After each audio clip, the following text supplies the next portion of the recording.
Hello, everybody.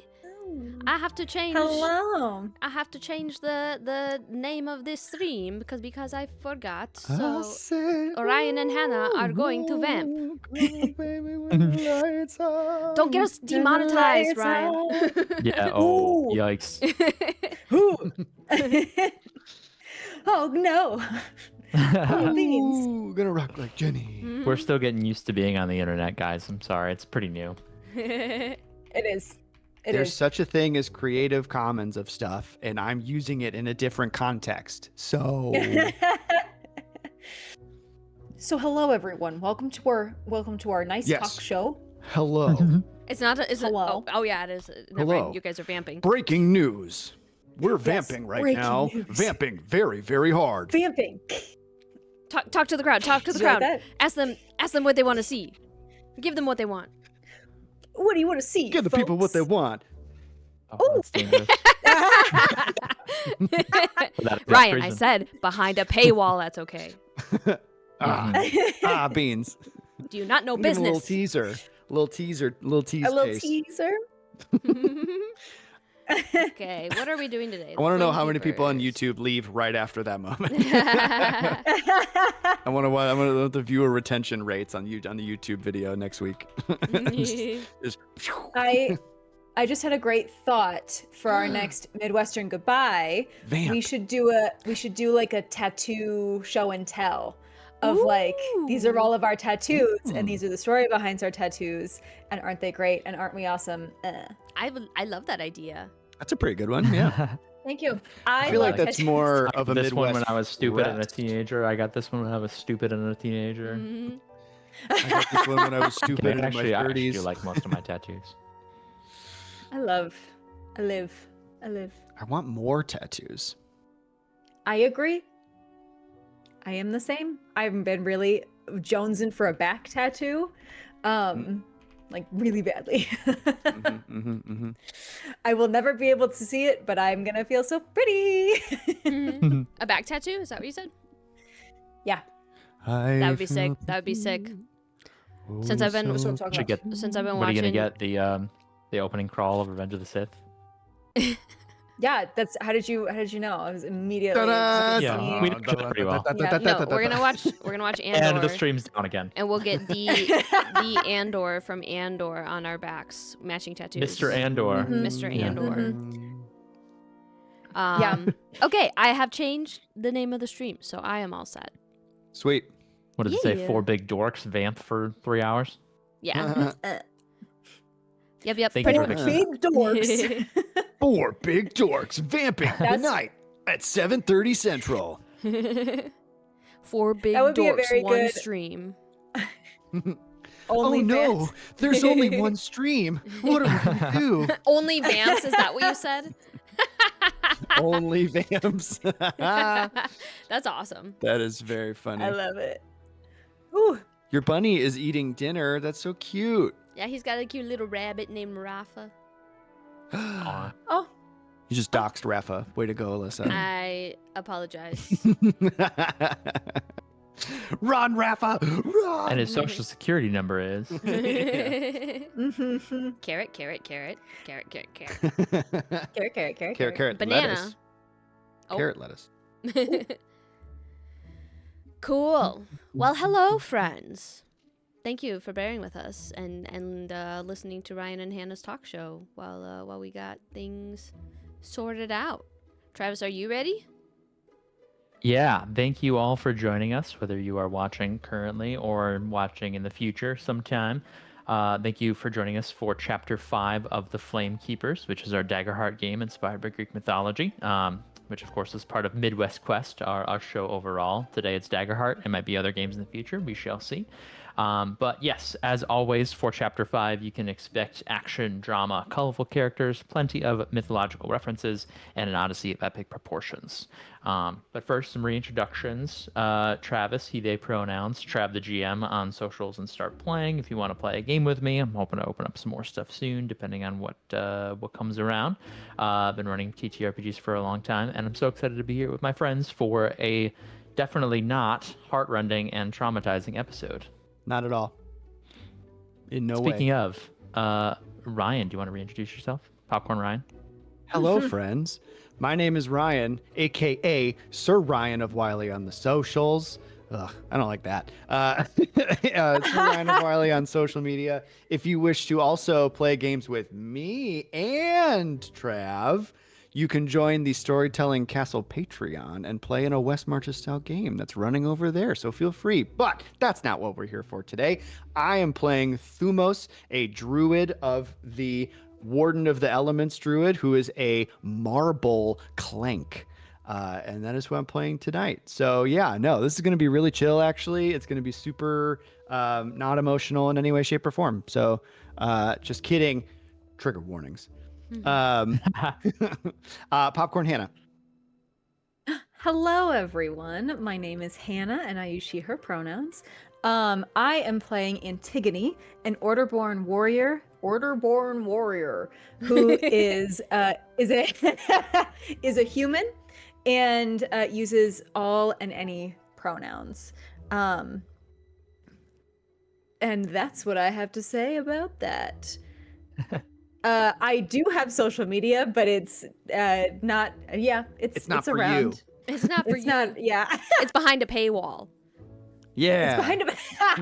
And you're missing a lot if you're not paying for it. Whew. I love how quick And I- the escalation of this subplot has developed for anyone watching our show. Like, it's gone from "we should all kiss" last episode to this episode being like, we have tons of stuff behind a paywall. You just have to find it. You have to find it. Or search. It's hard to find.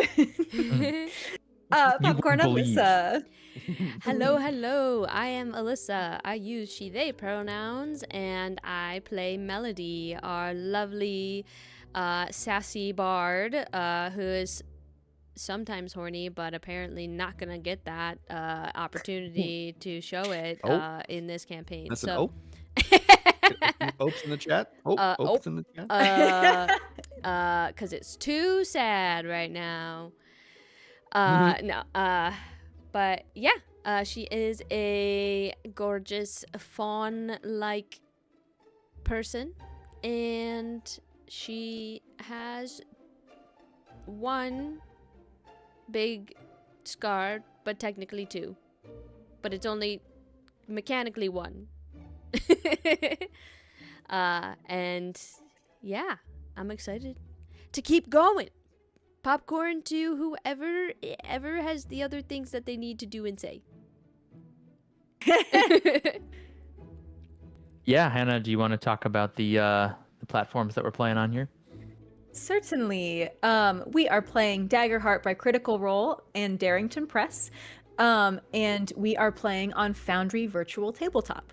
All maps you see on screen come from the map library by Roll and Play Press. If you're watching the stream as a VOD, the link to their website is in the description. All background music and ambient sound effects come from PocketBard. All player character art, stream overlays, and our logos were completed by the incredibly talented Alyssa. Additional art and images have been sourced from Pixabay. We are enthusiastic supporters of the human component of art, and we have done our best to avoid AI-generated content in all facets of our project. I want to add one more credit here, and I'm probably going to go into more detail at the very end of our series, probably like the last episode, but I really want to say thank you if anybody is watching this who worked on the Foundry-born plugin for Foundry VTT, the fan-made Daggerheart plugin. It's been incredible. It's so awesome. Every facet of it is just amazing. Like just keep doing amazing things and keep adding to it. I'm so excited to see what comes next for it. I will figure out some names and things that I need to be thinking specifically. And there are some other plugins as well that I use. So I'm more than happy to talk about that in a little more detail. Like I said, maybe in the finale episode of the series. Awesome. Ryan, do you want to talk about our socials real quick? I don't know if you Yes. I did not. We are Midwest Quest official pretty much everywhere there are social medias to be on. TikTok, YouTube, here on Twitch, and on Instagram. So come on over, like, subscribe, kind of join us. You can watch these VODs a week later over on YouTube. And who knows, maybe we'll make affiliate here on Twitch soon and you can even subscribe here. So We'll find out. Who knows? But in the meantime, Midwest Quest official everywhere that we are. Yeah. On a Yeah, related note, if anybody knows how to start an LLC, LLC, LLC. let me know because we have to do that. Little peek behind the curtain, Yeah. but not too much. It's behind a paywall. Yeah. That whole conversation's behind the paywall. Oh, it's super riveting. It's so cool and Business, fun business. talking about. I didn't fall taxes asleep and- once. Numbers. Yeah. Also, before we get started, some content warnings. And Ryan, I'll have you add on to this as well, just Sure. in case there's anything that you want me to add.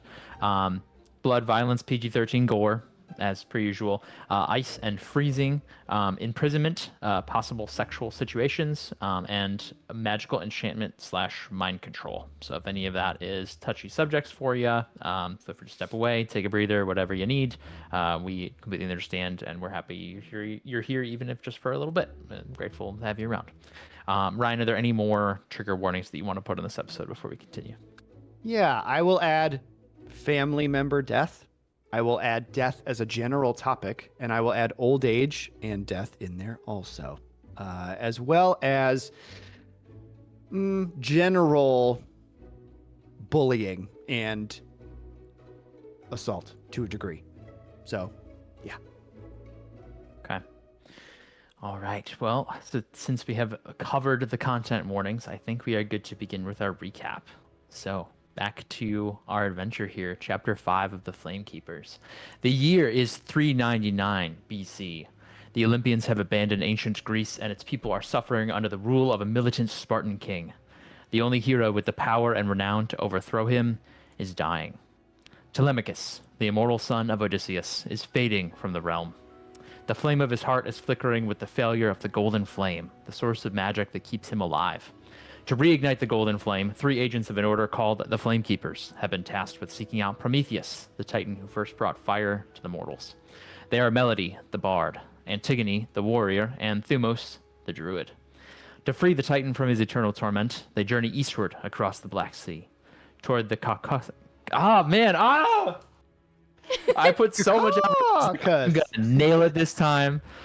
Caucasus Mountains. I am so sorry if you are local to there. Holy shit. It's not that hard to say. I'm just bad, and for that I apologize. Along the way, the group has slain a Hydra and liberated a village from its overzealous leader. They uncovered the secrets of a city of stone and protected the last Gorgon from an Amazon who would have slain her. Now, about halfway through their journey, on a campsite along the coastline, Thumos is approached by an enemy in the night. The enemy is Kionia, daughter of an Olympian and the Spartan king, who has pursued the Flamekeepers throughout the entirety of their odyssey thus far. She implores the group to abandon their mission, asking them to trust the will of the gods and a future of Spartan hegemony. But Thumos defies her. She says, "I was right. This is an errand for fools," as Kionia summons the soldiers hiding beyond the tree line. The Flamekeepers have been ambushed. A bloody night awaits. The other party members stir to consciousness just before the Spartans charge towards the encampment. Shields raised, spears pointed. Kionia conjures a blizzard from her hands, a torrent of frost that rushes forth to drain the life from our heroes' eyes. But just as it reaches them, we have another story to tell. Ryan, I'm going to ask you to please take the narrative reins, and I want you to please tell me how it started.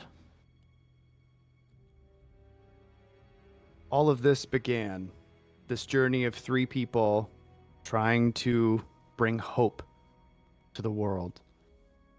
All of it began over 1,000 years ago. We zoom in on an island in Greece, Kefalonia, and we watch as a man, a physical man, a real man of flesh, walks along the beach. He's walking along the beach looking for something, or someone. He finally hears a squeal of delight as he is ambushed by none other than his daughter. This man is Thumos, pre-marble. He pretends to be tackled. You got me. You got me. And his daughter says something to Thumos. Though time has made it so that he doesn't remember her voice. And as he looks at her, as he plays with her, her face is blurred. It's obscured. He can't see her in his mind's eye after 1,000 years. But he plays with her and he tassels. I've got you. I got you, little shell. I got you. And she giggles or something because he brightly smiles. It's his everything. That smile and that laughter. And he whispers to her, okay, do you have everything? Do you have all the items that we wanted? And she raises up a bag. And he takes the bag from her and he opens it. And he says, well, little shell. I see you found some little shells. And he continues to just make her laugh. But he keeps the bag. And he ties it together. He says, I'll keep hold of this. Don't worry. I got this. She says something back to him. And we, the audience, won't know what she said. But Thumos does. And this continues on. He walks back. He grabs her hand. And they walk back together arm in arm. And it takes them a while to get back. It's nighttime by the time that they get back to their home. And he crouches down and conspiratorially shushes her. Shh. Your mother's going to hear us. Shh, we're late. Shh. So they sneak down and sneak closer and closer to their house. And Thumos slightly opens the door and...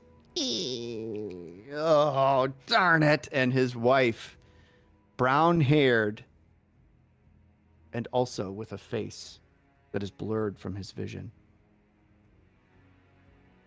She says something to the both of them, and they both conspiratorially tried. No, we weren't late. No, we're right on time. What are you talking about?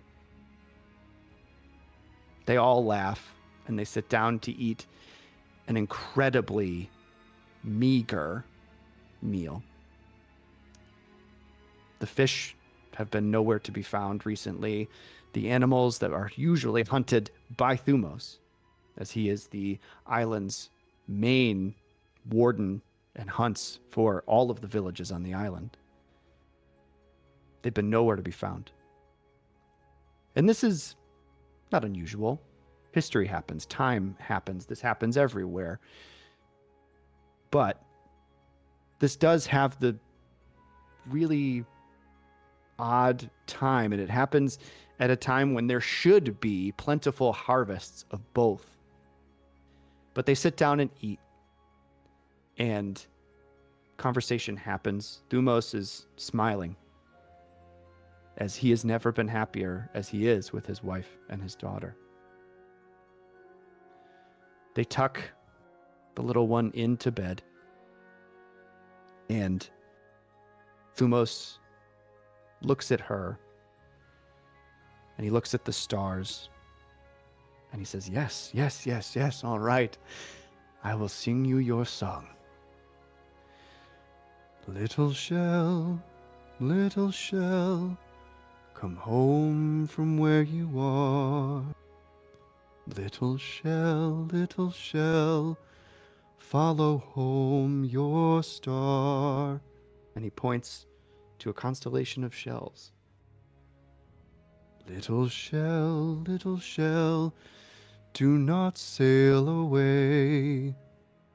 Little shell, come home and play. Little shell, Don't sail away. I will love you every day. And he puts the blanket over her as she falls asleep. And he backs out of the room very, very quietly and turns to his wife in their room. They all share one room, so they're going to join her in a little bit, but trying to get a little conversation in before they go to bed. And again, his wife is speaking to him, though time has lost what she has actually said to him and what her voice sounds like. And he says, I know. I'm going to go hunting tomorrow. I'm sorry. I couldn't bear any more bad news to the village. I will try again tomorrow, and hopefully I can find something. You go to bed. I'll be there shortly.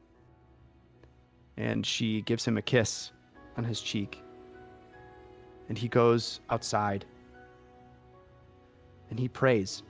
He goes to their shrine that they have set up for all of the gods, not just Zeus, King and Almighty on Mount Olympus, but he goes to all of them, especially Artemis and Diana, the goddesses of the hunt and of the harvest. And he says, please, this is not just for me. I don't even want to eat at this point. Please, bring some food for my daughter, for my wife, please. And he walks back inside, and he walks past 3 statues of his family, himself, his wife, and his daughter. And again, even in marble, the faces are unrecognizable to him as he walks past. And he goes to sleep. He wakes up the next day bright and early, grabs his bow, and heads out into the forests towards the middle of the island of Kefalonia. But before he goes, he says goodbye to his wife and his daughter and says, I'll be back. Don't worry. I'll find something. And he leaves. And whether it be a prayer answered by the gods or luck or whatever this world brings, he finds a beautiful, massive stag.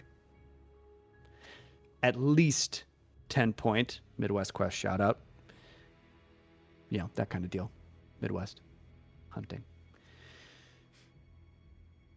He manages to slay the stag. Though not without effort. It took more than one arrow. And he walks up to the beast and puts it out of its misery. But just the sadness that he feels for having to kill something is dwarfed by the elation of being able to have something for his daughter and his wife.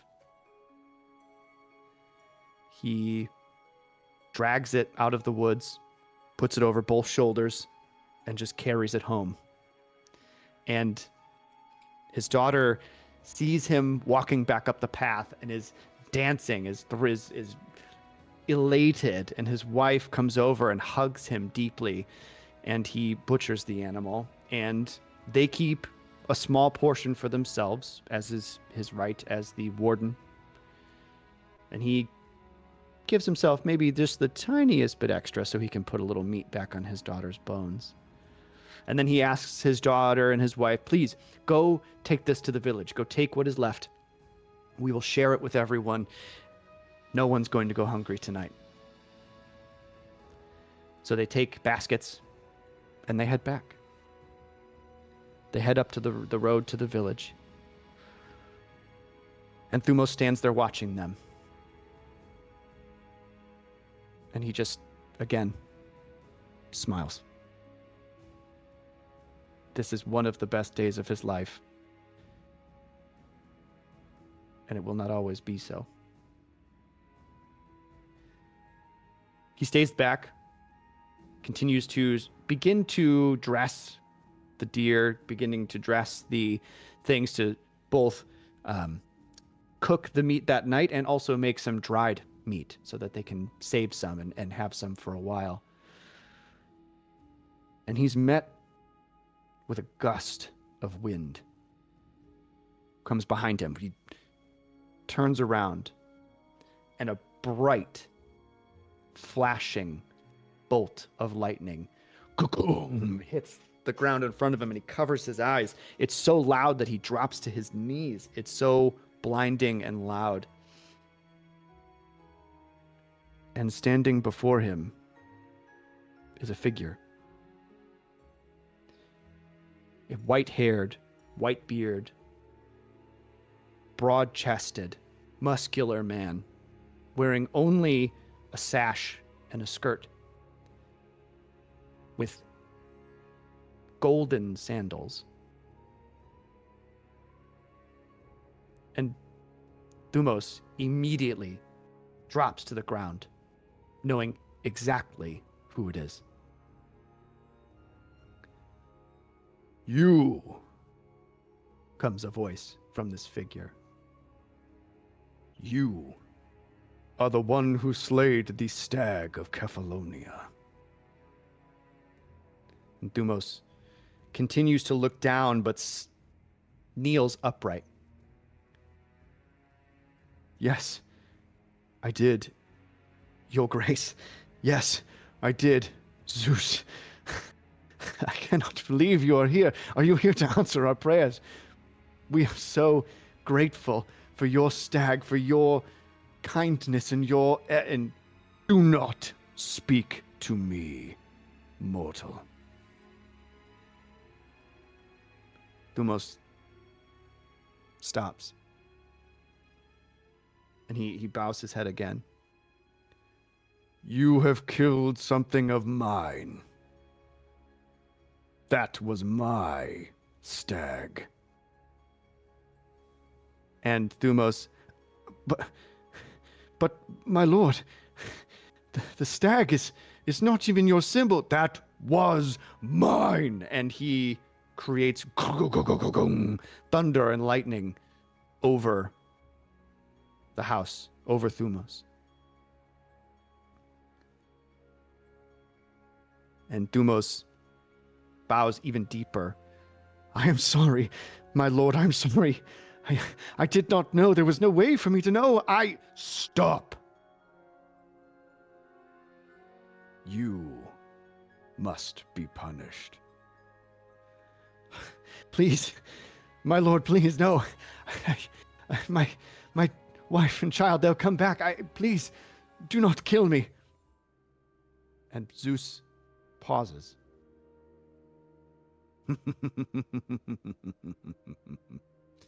"No, I do not think I will."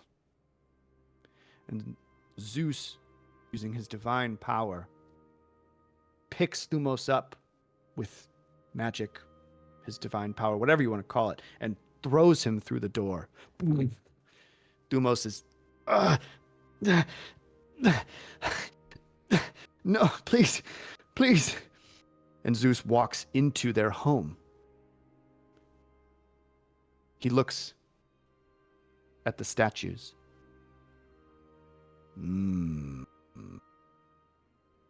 "I think I know the proper punishment for you."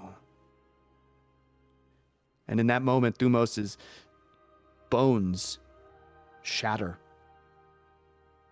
He feels his skin turn hard. His hair freezes to his body. What was left of his shirt is now in tatters, in a band.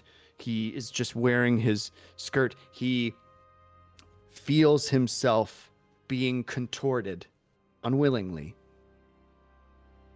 into a standing position. And Zeus looks at him.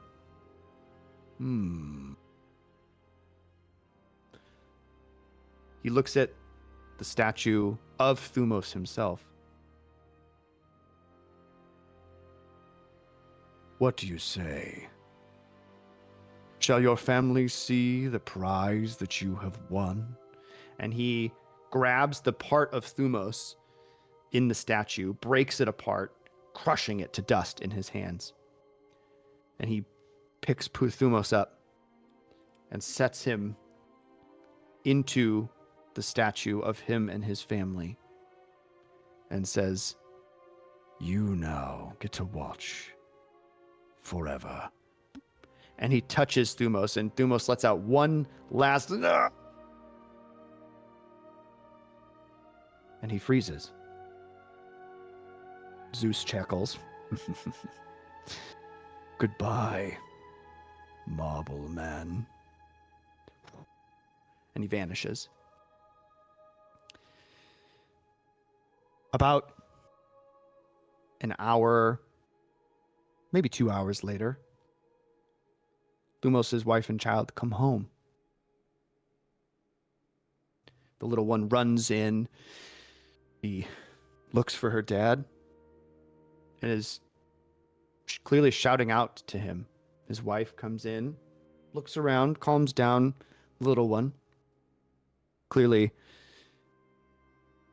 making it so that she doesn't worry about her father. But as the days pass, Thumos watches as they grow more and more upset that he has not returned from wherever he went.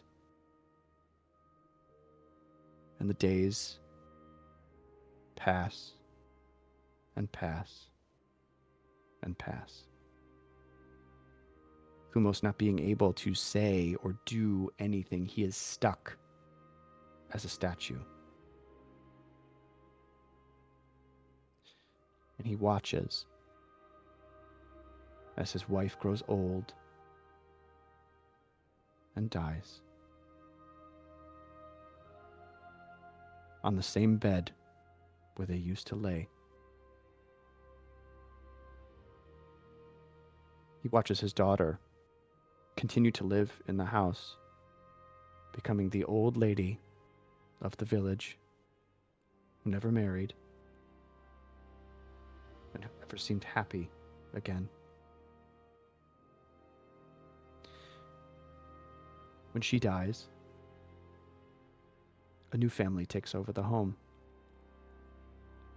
And they bring the statues outside, honoring those who came before them, but not really paying much heed to him.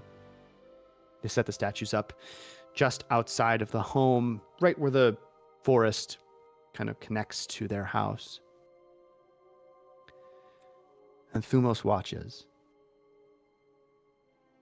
as hundreds and hundreds and hundreds of years go by, people coming in and out of the home eventually decaying to nothing, the forest reclaiming where the home once stood. Give or take 1,000 years, and Thumos has begun to forget who he was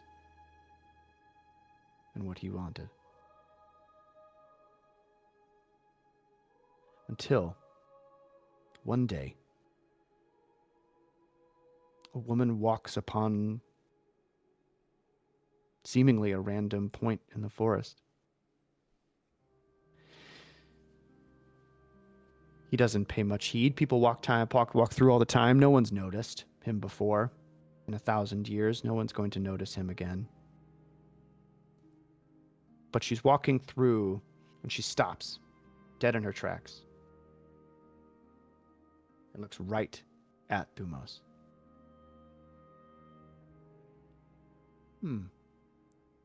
Curious. She moves the brush away. She rips out the vines and pulls the brush aside. The statues of the wife and daughter have turned to dust next to him. It is only Thumos. But she looks at him, and as Thumos begins to actually finally take notice of her, because he, at this point in his existence, has just given up. She looks at him.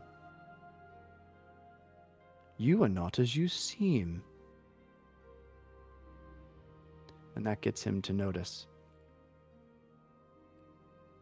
he can't do anything but look at her. He can't blink. He can't do anything. But he's finally looking at her. And that same golden tinge that Zeus had, this woman also has.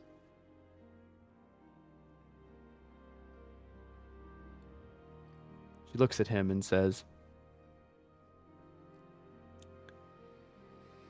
"Would you like a second chance?" And Thumos can't react. He can't do anything. "I'll take that for a yes." And she touches him. She reaches out and touches him again in the exact same spot that Zeus did. And for a moment, nothing happens. But he eventually collapses, moving, staggers. She helps him up. "It's all right. You'll be fine." And he opens his mouth to speak, and it just goes, "Oh." Just air and sound come through marble tubing. And she kind of chuckles. "Well, you'll get the use to that. You'll get the hang of that. That was very beautiful, though." And he blinks, although he doesn't really need to blink, but it's even habit after 1,000 years. Wipes his eyes. Who are you?" "Do you not know?" "No. Who are you?" "I am Diana, goddess of the hunt. And I am hunting for someone." Thumos looks around. "Me? Were you hunting for me?" "Gods, no. No, not you. Though, perhaps you can help." She looks at him. He's taller than her, but he stands at his full height, and she looks up at him. "We're going to leave. Forever. But maybe, just maybe, you could do something useful." And he looks at his arms and he looks at his hands. "I will break. I am nothing. I am a monster." And she says, she smiles at him. "If you were a monster, I would have to kill you, and that's not going to happen. But I do think you are a bit powerless in this form.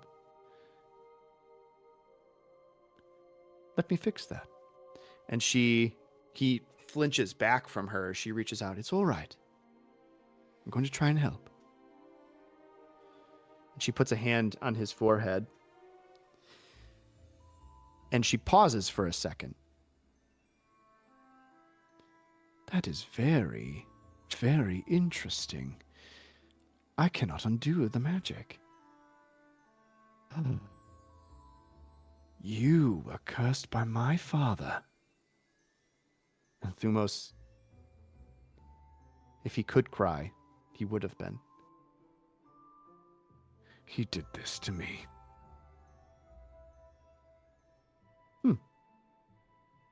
Interesting. That's unlike him. Normally, he just smites people. You must have really done something to piss him off. What was it? "I killed a stag. His stag, apparently." She... What? Oh well. Gods are gods, after all. Well, I can't undo your curse. And I also sensed something worse? And Thumos is just head in hands. What could be worse than this fate? What? Your soul is gone. And Thumos stops for a second. What do you mean, gone? Well, you're not a human anymore. So, your soul is gone. You won't be able to go to the afterlife unless you have your soul back. And, if I understand it correctly, the only way that you'll get your soul back is if you are turned back into a human. I feel as though you could do both of the things that I'd like you to do, your thing and my thing. Will you? What is your thing? What do you want? Such attitude, such spice. You're going to need it. Well, there's a group called the Flamekeepers. Go to Athens and listen around. Stand as still as a statue. Figure it out. Maybe you'll be able to fix it, maybe you won't. But the point is that you have a chance. One chance. If you die this way, you die. And there's no way of seeing anyone you could possibly love ever again.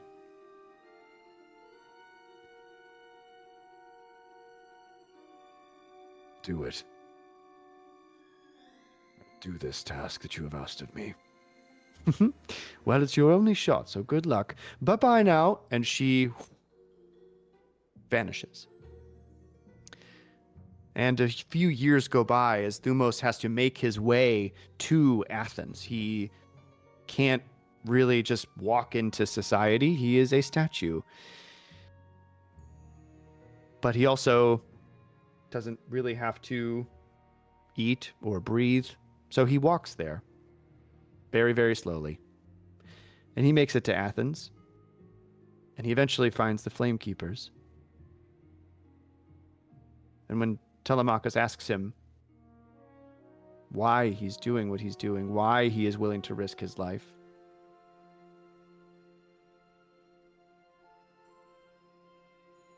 my little shell.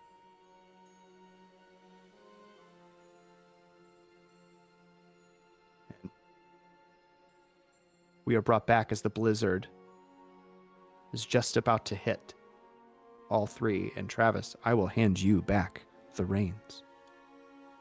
Damn. Amazing. Thank you. I will happily talk more on that, but we have more pressing matters to attend to for the moment. As the blizzard overtakes our party, Antigone and Melody, you're stirred awake in the moments before. Do you have any description you want to add to the scene, just of your character kind of getting their bearings as the combat is thrust upon them?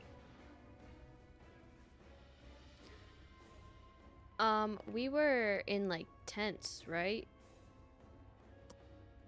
If you want to be, you tell me. Yeah, so Melody will hear the commotion of what was of the conversation between Thumos and, oh gosh, I forgot her name. Kionia. And will come out and yeah, she'll say, "Is everything all right?" And then that's when like things go hit the fan, you know. And yeah. And I'm right behind Melody. Yeah, just so groggy. What's happening? As this torrent of cold rushes over you, I'm going to go ahead and spend 2 fear for this ability. If you know Daggerheart, you should be scared. I will please need everyone to make an agility reaction roll. The difficulty is 18. Whoa. Ah, beans. I'm gonna use. Oh no, it's fine.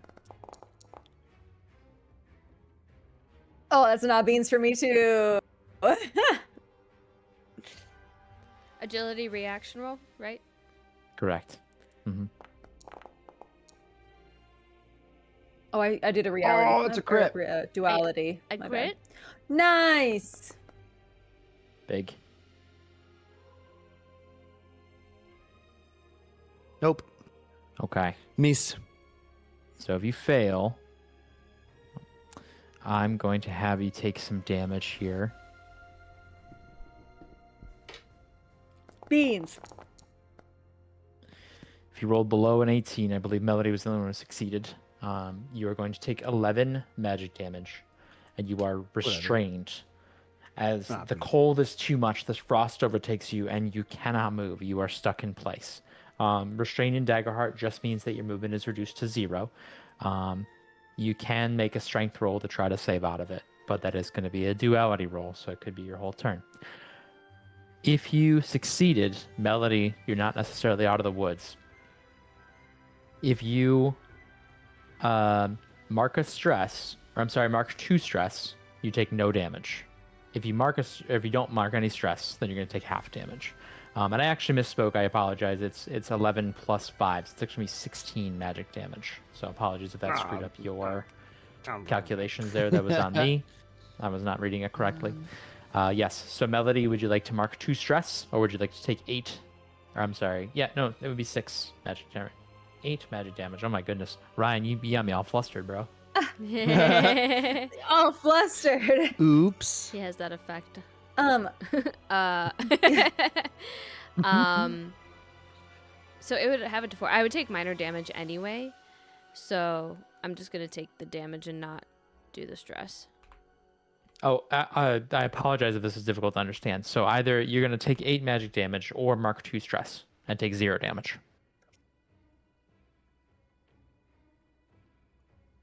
Pretty good. Can you? Sorry, I'm not understanding. If you mark 2 stress, you take 0 damage. Correct. Not 4. You take 0. Oh. Or you can choose to take 8 damage and not mark any stress. I'll take. So 8 damage would be minor damage for me. So then I'd lose 1 HP, right? Versus marking 2 stress. Correct. Then I'll just take the 1 HP. Okay. 1 or 2. Did anyone use armor slots to nullify the damage? Yes, potentially. Yeah. So I have Eludrian chain armor. You reduce incoming magic damage by your armor score before applying it to your damage thresholds. So I think my armor score is 4. So then I subtract 4 from 16, and that's how much damage I take, correct? Correct. It would be 12. Okay. Great. Got it. And then I am using 1 armor. That's minor for me, so I'm using 1 armor slot. Okay. If you used an armor slot to nullify some of the damage, you are okay. But if you do not use an armor slot to nullify any of your damage, you must mark a stress. Ooh, phew. I did. I was going to have to take 2 HP to mark 2 HP, but I used an armor slot to just do 1. Okay. Got it. Okay. All right. So I mark a stress anyway. Correct. Okay. All right. So as this frost overtakes our party, our vision becomes obscured as there's this blizzard that suddenly appears amidst the forest, and it wakes you up real quick if you weren't there already. There is also a bunch of shouting from the tree line as these Spartan warriors charge forward, shields at the ready, spears ready to pierce forward through the darkness. I will end the turn there. So as that's happening, play is going to return to the players. Who would like to take the next turn?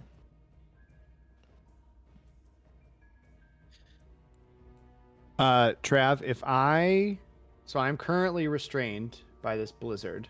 Correct. How is my ability to turn into to use my beast form? Not affected. All that's different is that your movement is 0. Okay. So if I use my beast form and stop being consumed by this blizzard, do I then get to do stuff? You mean, do you get to move? Yes. Depends on the beast. Okay. Ooh, interesting. Actually, you know what? No, I'm not gonna do that. Not yet anyway. It's still gripped by this cold. I am going to use one of my 4th level spells and cast Death Grip on Kionia. Okay. Can you please read the card? I absolutely can. Make a fancy cards. Make a spellcast roll against a target within close range and choose one of the following. You may pull the target into melee range or pull yourself into melee range of them. You constrict the target and force them to mark 2 stress. All adversaries between you and the target must succeed a reaction roll or take 3d6 plus 2 physical damage. I'm just wanting to constrict her and force her to take 2 stress. That's what I'm going to attempt to do. Yeah, totally. And that's a spellcast roll on your part, you said? Yes. All right. Yeah, the difficulty is 18. Okay.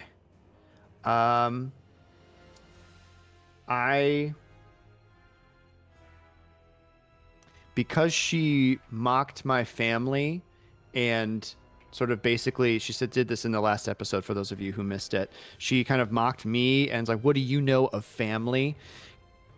I, stone-faced, will ask if I can use my experience hard as stone to just be emotionally devoid of all empathy towards her in this moment and just willing to just like, honestly, just like force choke her, basically. Absolutely. I've been watching a lot of Star Wars, folks, so sorry, I'm going to make a lot of Star Wars puns.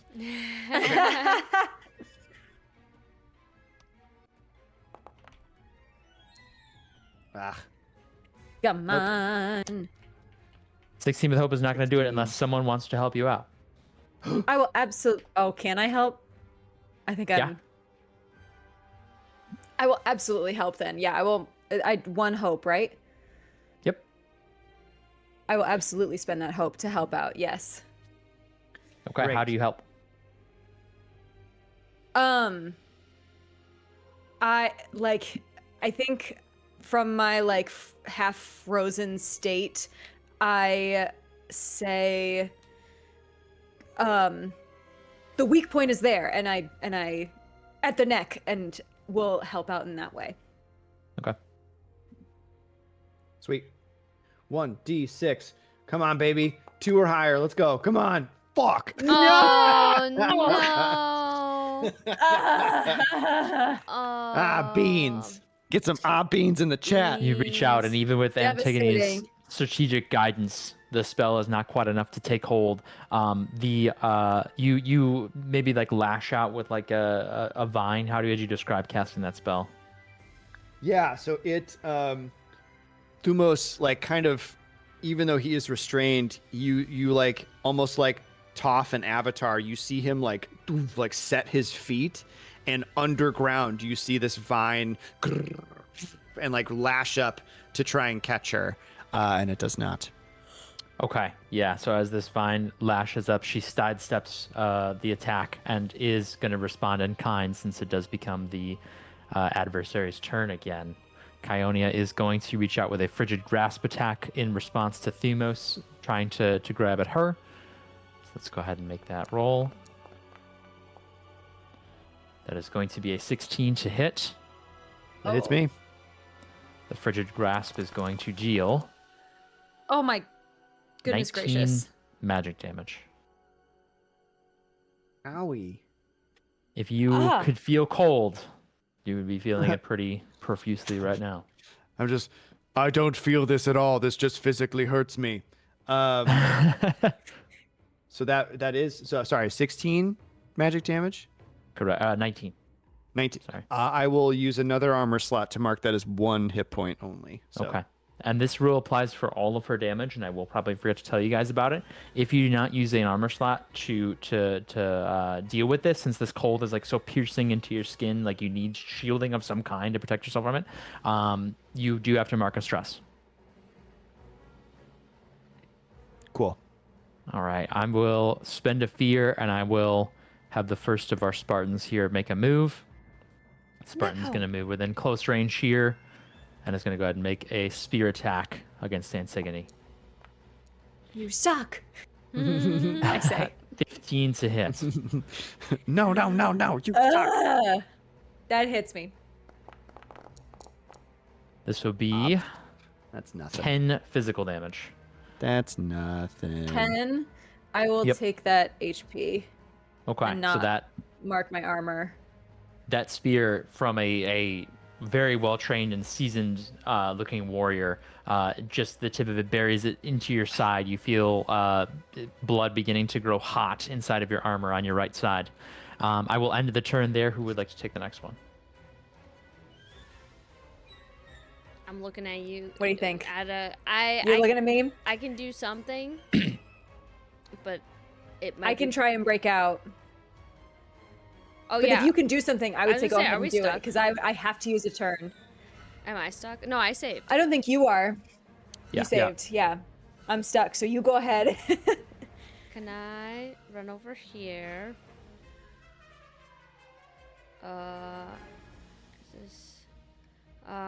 Is there a way that I can stand here and be in melee range of both of these people, or no? Ione would be within very close range if you stand there. I think.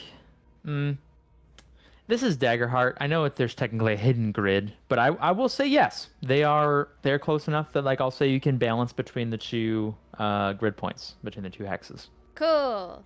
Take a wide stance. I would like to try to cast Wild Flame. So I make a spell cast roll against up to 3 adversaries. So I could do 2 right now because that's all I got within melee range.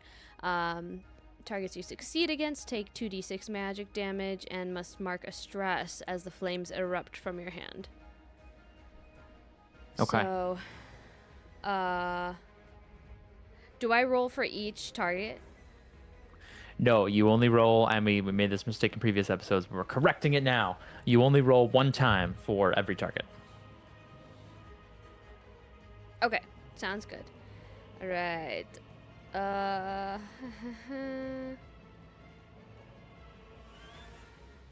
Okay, I'm rolling. I'm scared and I'm rolling. That is a crit. Yes! Yes. That's awesome. That's pretty sick. Yes. That's pretty cool. That's pretty cool. Yes. That's pretty cool, guys. That's what we Fire and needed. ice, baby. That's what we needed. That's pretty cool. Okay. Gotta say, pretty cool. Gotta say, pretty cool. Gotta say, is that Pretty cool. was that cool, guys? Okay. Listen, that was cool. I So cool. will, It was so fucking cool. where? Okay, roll damage. Mhm.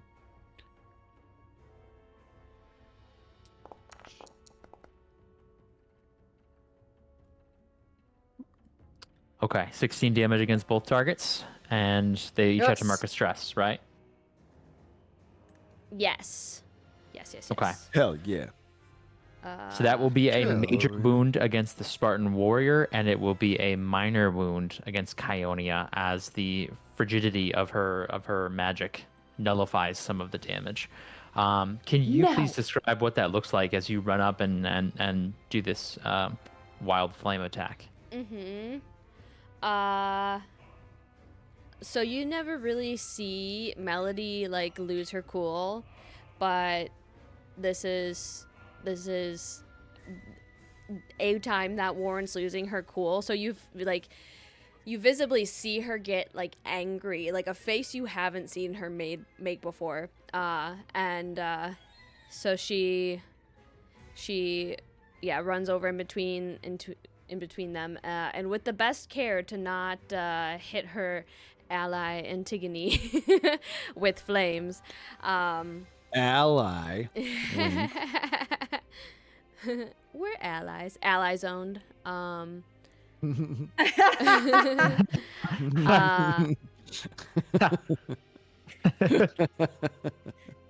Okay, sorry. Yes. man. Okay, so yeah. She ally zoned me. And the flames that burst from the hands are the hot blue flame. Ooh. Yeah. And it just it bursts with power towards our enemies. And everybody cool. cries and everybody claps. Awesome. I love it. I cannot cry. That is a success, obviously, with being a critical hit. So, yes, someone else please take the next turn. Or Melody, if you want to go again, you can go multiple times in a row. Can I do it again? Yeah. Wait, it says recall cost 2. What does that mean? You don't have to worry about that right now. Yeah. Don't worry about that. Oh, because I didn't have to spend That any. was I frozen, could just don't do worry it again. I can just cast that. Yes. I'm gonna do it again. Yeah. If that's okay, unless Antigone, Hell you want to try to break out? You go ahead. I'm gonna No, try it. because then the play might. If I fail, then the play will return to him. You go do damage. I'm here just like, wow, this is so cool. Another That crit. was another Another critical crit. hit. Wow. Amazing. Yes. Yes. Clean stress left Yes. and right. Holy. Yes. Holy. You eat it. So flamin'. Flame on! Flame on. Woo! Oh, amazing. 20 20 damage. Yes. Towards Awesome. each of That is them? going to be another major wound against the Spartan, and that is going to be another minor wound against Kionia. Should I do it again? Her Oh, hell. I your mean, 3 threshold for is 3. higher than 20. I also realized, point of order, I was supposed to gain a fear when she hit Thumos with an attack. But that is all. It's still your guys' turn. Ow. Does anyone else want to do something? I will take this opportunity to try and get out. Yeah, that is a strength roll. The DC is still 18. Difficulty. Strength. I mean, not DC. DC is still 18. Never even heard of the word DC. No. What is that? I'm going to use fight me right now. Which is one of my things, one of my experiences, Yeah. to give myself a little bit of a boost with this one. Yeah. There's a little Huzzah! inspiration from Melody doing this balletic display of flames moving right past you. So it does inspire you. You do feel a little bit more hopeful that this might not be a lost cause after all. Yeah. But you are still going to be I restrained because that is a failure. You're so cool. You're so cool. I'm so cold. I'm so cold. Aw. And that's my turn. Okay. All right. Following your turn, I will have other Spartans move up here and get into this fight. I'm going to have one of them move here. Not quite enough movement to get to Thumos without having to reposition, so I'm going to have him make an agility roll here. Oh, wait, no, I forgot. They don't work exactly the same way, so I think they just move up to... Oh, no, they can sprint for free on their turn, but that's all they can do. I forgot how that works. I'm going to have another Spartan run up here. Same thing, just going to spend his whole turn sprinting. Going to run up to Thumos as well. That is going to cost me another fear since I am highlighting another target. And then this Spartan is going to have to do... Nope, the Spartan can move up on Melody, and he will. Ah, beans. No. Charging up Please with don't. spear. Only is going to roll a 7 to hit, though, which I believe is a Me too. miss. I'm tough as Yes. nails. Okay. So Rock tough. So tough. So as these Spartans run up and prepare themselves to attack, only one of them has the opportunity to make an attack here. But again, there's this like balletic display of like dancing with like fire dancing around, this bright blue hot flame burning and damaging the Spartan. The one that has attacked you, Antigone, is hurting quite a bit. Kionia is still doing okay though. That is going to end their turn. Play returns to the players.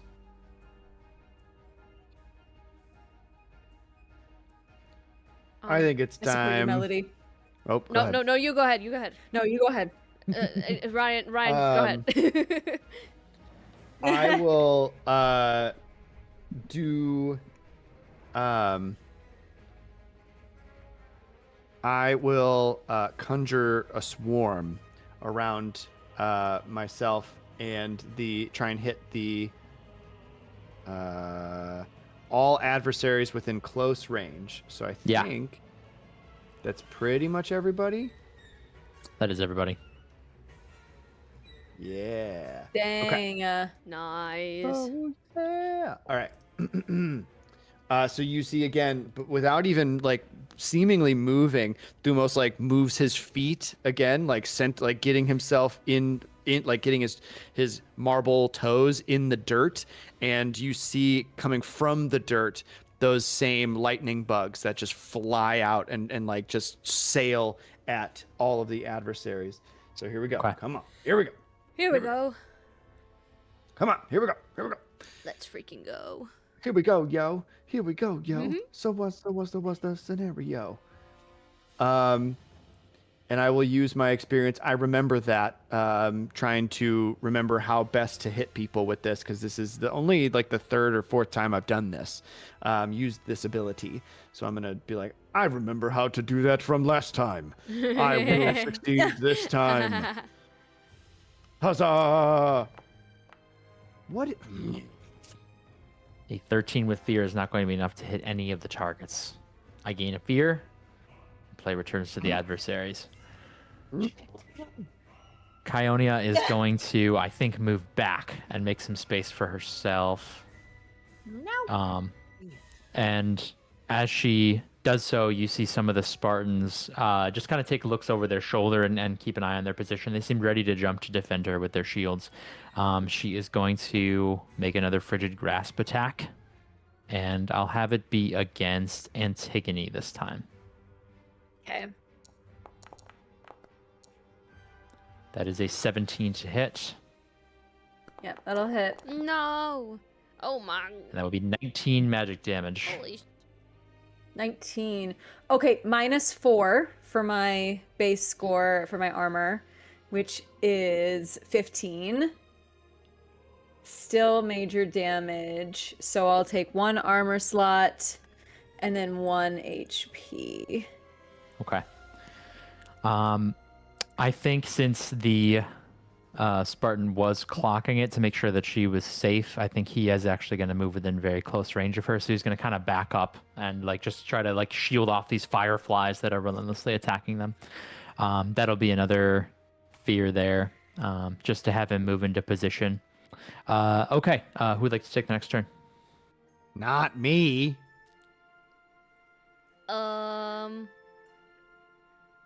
Antigone, You got it. Did You got it. Did you want to Crit try again. 3 for 3. Okay, we'll try Wild Flame. I believe in you. Wild. I the believe in flame- you. The flame is so freaking wild. So freaking wild. Not a crit. Oh, okay. Ooh. Not a crit this time. Not a crit, but still good. Feel The good. Spartan's difficulty is 15. You succeeded. Ay!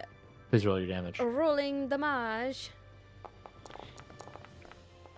Ay! Nice. 10. That's very good. And they're Yeah. stressed. Hell yeah. For a non-crit. 10 will be just minor for them since their armor's quite strong, but tell me how it ends for that Spartan that's attacking Antigone. Ooh. Look, Okay. punk, bitch. So the armor, they're wearing armor, right? Oh, yeah. Yeah, they're wearing armor. The armor gets so hot that you can see it glowing red, to the point of almost melting, and you just hear the screams of the body that has flesh on the inside in being tortured, which we don't love, but they hit us first, so and then they fall to the ground, and then Melody lets go of that heat, and as they cool, they're just on the ground. But Antigone's receiving a lot of warmth now, warming up. Yeah. Yeah, actually, can you make a strength? Can you make a strength reaction roll with advantage? Yes, you like that imagery, I actually. can. Okay. Strength reaction. Go. Come on. Yeah. Come on. Yippee! You Is that break 18? free. 24. 24 Finally. in total. You break 3 of the restrained effect thanks to the heats of the Typhar's flame, whomever Typhar is. Thank you, Typhar. Okay, it's still your guys' turn. Ooh, Antigone, go get Dope. him. Go. Should I go? Yeah. Do it. Okay. I am. How far away is she? Close Hell range? Yeah. I'm gonna run up on her and I'm gonna hit her with my sword. Yeah. Yeah. Hell yeah. Hell yeah. Hell And yeah. I'm again going to use the fight me right now experience because she backed up and fight me right now. Fight me Yeah, from a valid. distance. Mhm. Oh, Not great. A 13 is not going to surpass the No. difficulty unless someone wants to hop in and help out. ah, I will do the same. I will say, it's right there, her weakness. Hit her there. I will spend a hope. amazing. There's like these Okay. ice crystals that are there's like these ice crystals that are floating through the air and forming like a barrier, a protective barrier. You're like just like bashing them with your sword and breaking them. There's like icicles like flying at you, like threatening to pierce into you, and you are just knocking them out of the way as you were running up on her. With Thumos's inspiration, let's see if you turn a miss into a hit. Okay. And you do. Please roll your damage. Yeah, Yes. that'll do it. Yes. Okay. Ooh. Amazing. Dealing Can I- that damage. Not just with my words, but also the fireflies hit in a spot and like kind of break the shield for Antigone to like pierce through. Awesome. Okay. Sick. A roll. A roll. Roll that damage. Arrow. 17. 17 is still going to be minor for her. She does have that cold barrier still up. And Okay. unfortunately, as your blade slashes across her shoulder, damaging this pristine tunic that she has on, you feel a sharp cold travel up the tip of your sword into your hand, into the rest of your body. Your teeth are chattering. You feel like a lot of the heat has left your body. You are now chilled, which means that you have disadvantage on attack rolls. Oh no. What? You did, however, roll a success with hope, so it's still the party's turn. What can I do?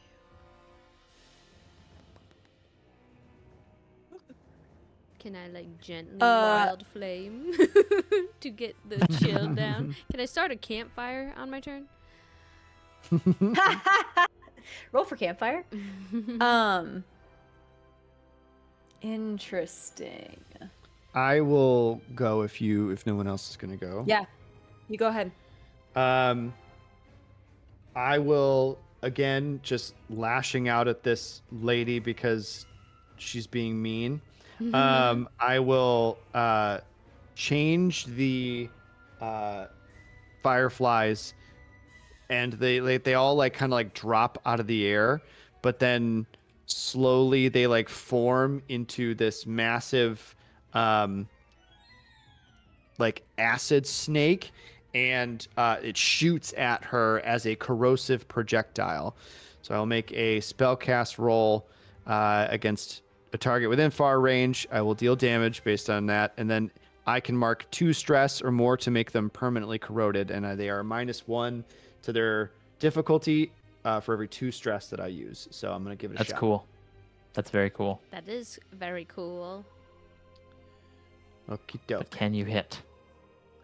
I'm trying to frickin' remember how I can frickin' hit this lady. Okay. Just gotta get her. You just gotta Come get on. her, that's all. Hey! There's another critical hit. Oh my gosh. Oh my Dice gosh. are in the party's favor tonight, it would seem. Yes. Thank you, the spirit You of hit. Matthew Mercer. Tell me what happens.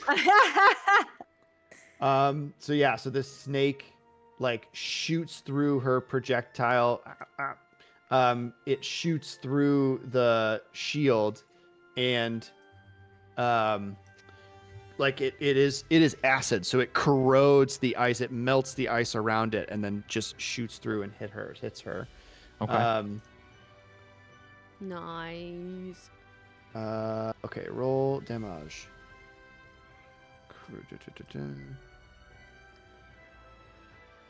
Oh wait. Oh yeah, I've completely forgotten how to use all of the tools at my disposal. I could have been clicking on the corrosive projectile this entire time. Okay.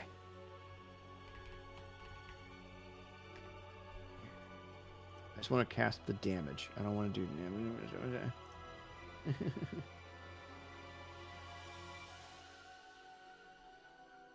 Okay, so we're level 4.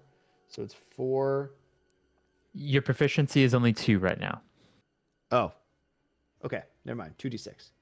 2d6 plus 4. Okay. And then I will take I'm going to mark 6 stress Whoa. to make her a minus Oh my 3 gosh. to bring down her difficulty. Ooh. What the heck? Okay.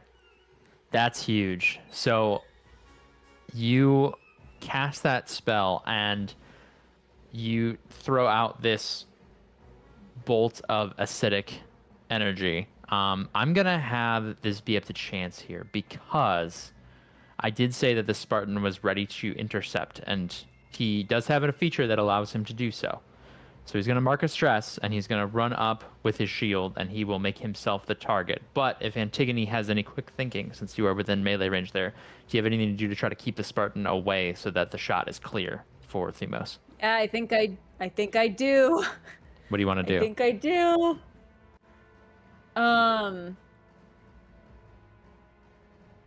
Oh. Wait. Do I have? Yeah, I have attack of opportunity, baby. Yes. If he leaves my threatened area, which is pretty close by, will you allow me to do such a thing? He's entering your area of attack, so I don't know if attack of opportunity Entering apply my here. area. I'm mainly thinking rule Oh. of cool because if we were doing rules as written, he would just be able to Okay. block it. But you are there, and I want to give you guys a shot here because that's a very powerful ability. I will use one of my abilities, mark a stress to gain advantage on an attack, to essentially like tackle him. Like I see him coming, and I would like to push him out of the way. Okay, yeah, make a strength roll, and I won't impose disadvantage since you're using your ability. Okay, cool. Come on.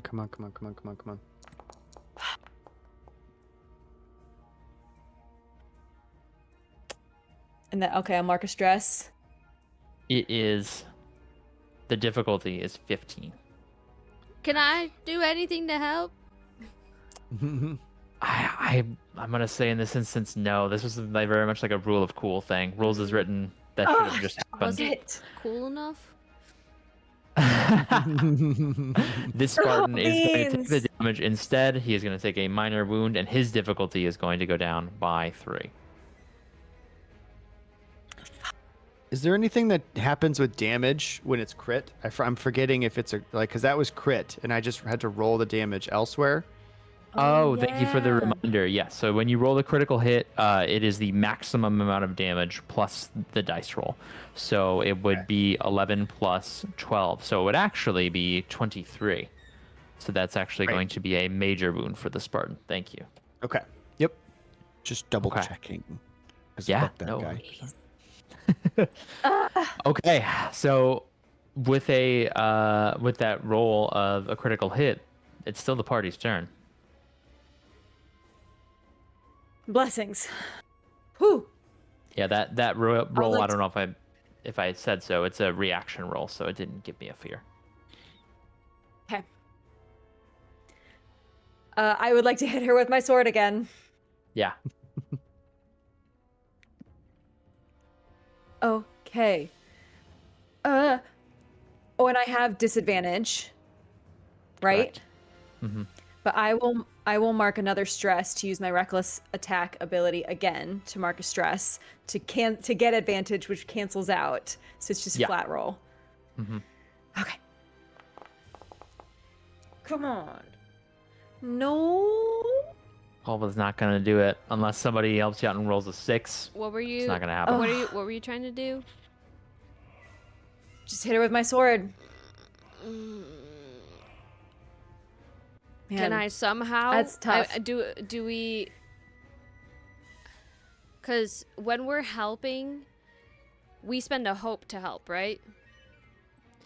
But I don't have to use my experience, right? I could just say No. how I'm helping. Okay. Yeah, you just spend a hope and give advantage. Uh, You would have to roll a 6. It's a 1 in 6 shot of turning a miss to a hit. did we do it? Did we do it? Well, I am at my max hope, so I will get rid of one. Then yes. Yeah. And then I will, even though I don't have to use an experience, I'll use my, a little wink and a wit can go a long way, but in this sense, I will annoy her by, like, looking at her flirtily, Mhm. So she gets distracted. And then I roll a d6. Beans. Beans. Worth a try. Worth a try. She's not into it, A guys. failure, even with hope. Yeah, unfortunately, she does not respond in kind with the flirtiness. She instead looks down her nose at Antigone. Even though Antigone's taller, it's just the vibe. She says, "Kneel before the heiress of Sparta. Leave this fool's errand behind."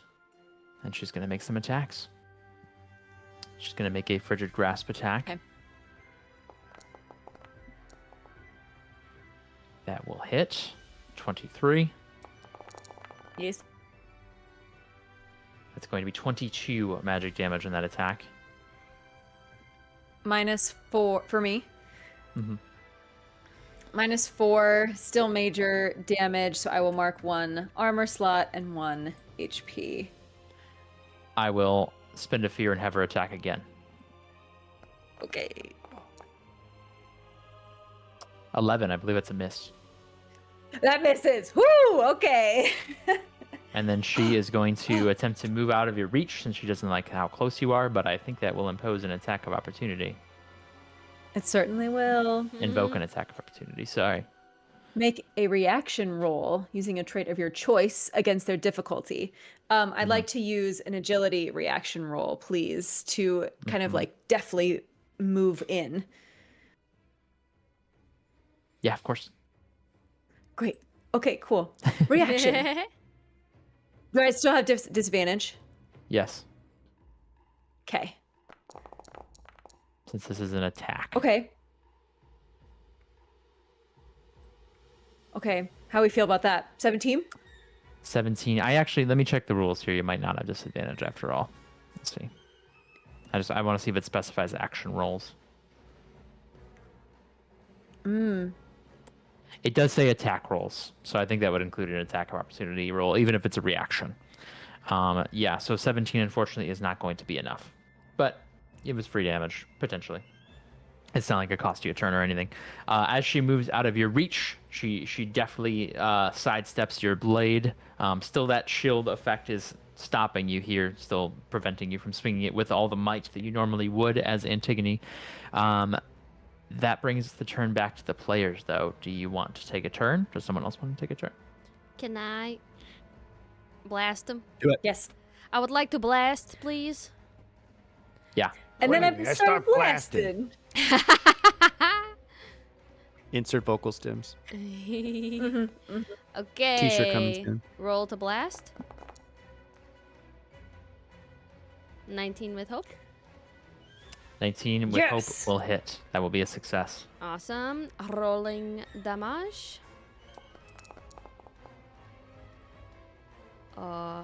3. 3 damage And a is stress. still going to be a minor wound on both of them. And don't forget to mark the stress. Mm-hmm. Thank you. Stressed out. And that was with hope. Now let me this again here. So I should have done this before, but it will be relevant now. You are now chilled as well because you made an attack against her within very close range, and it was a success. And what does that do again? I have disadvantage now? Oh wait, maybe it doesn't count. No, sorry. Spellcast roll actually does not count as an attack roll. I don't believe. Okay, So cool. never mind. I apologize. Yeah. Cool. Never mind. And I'm feeling amazing about how we're doing so far. Melody is good. If it's okay, I think I can do this. Yeah. Melody is going to just say, "This is nothing. You're nothing. We are the Flamekeepers,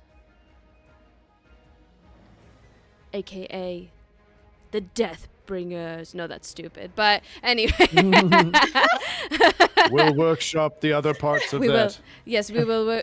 Yes, we will workshop that. I We're usually still working on it. have more time to write, but Antigone, Thumos, we've got this.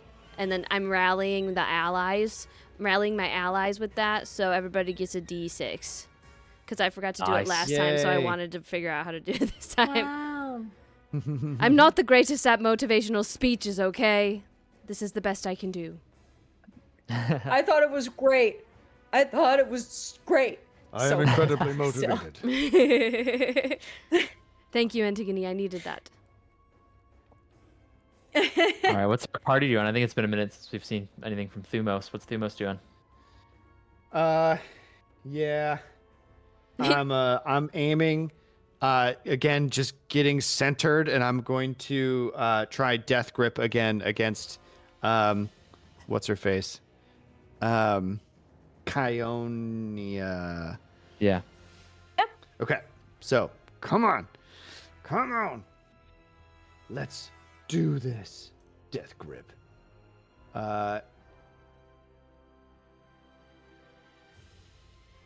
Hit all adversaries in between. Hiya!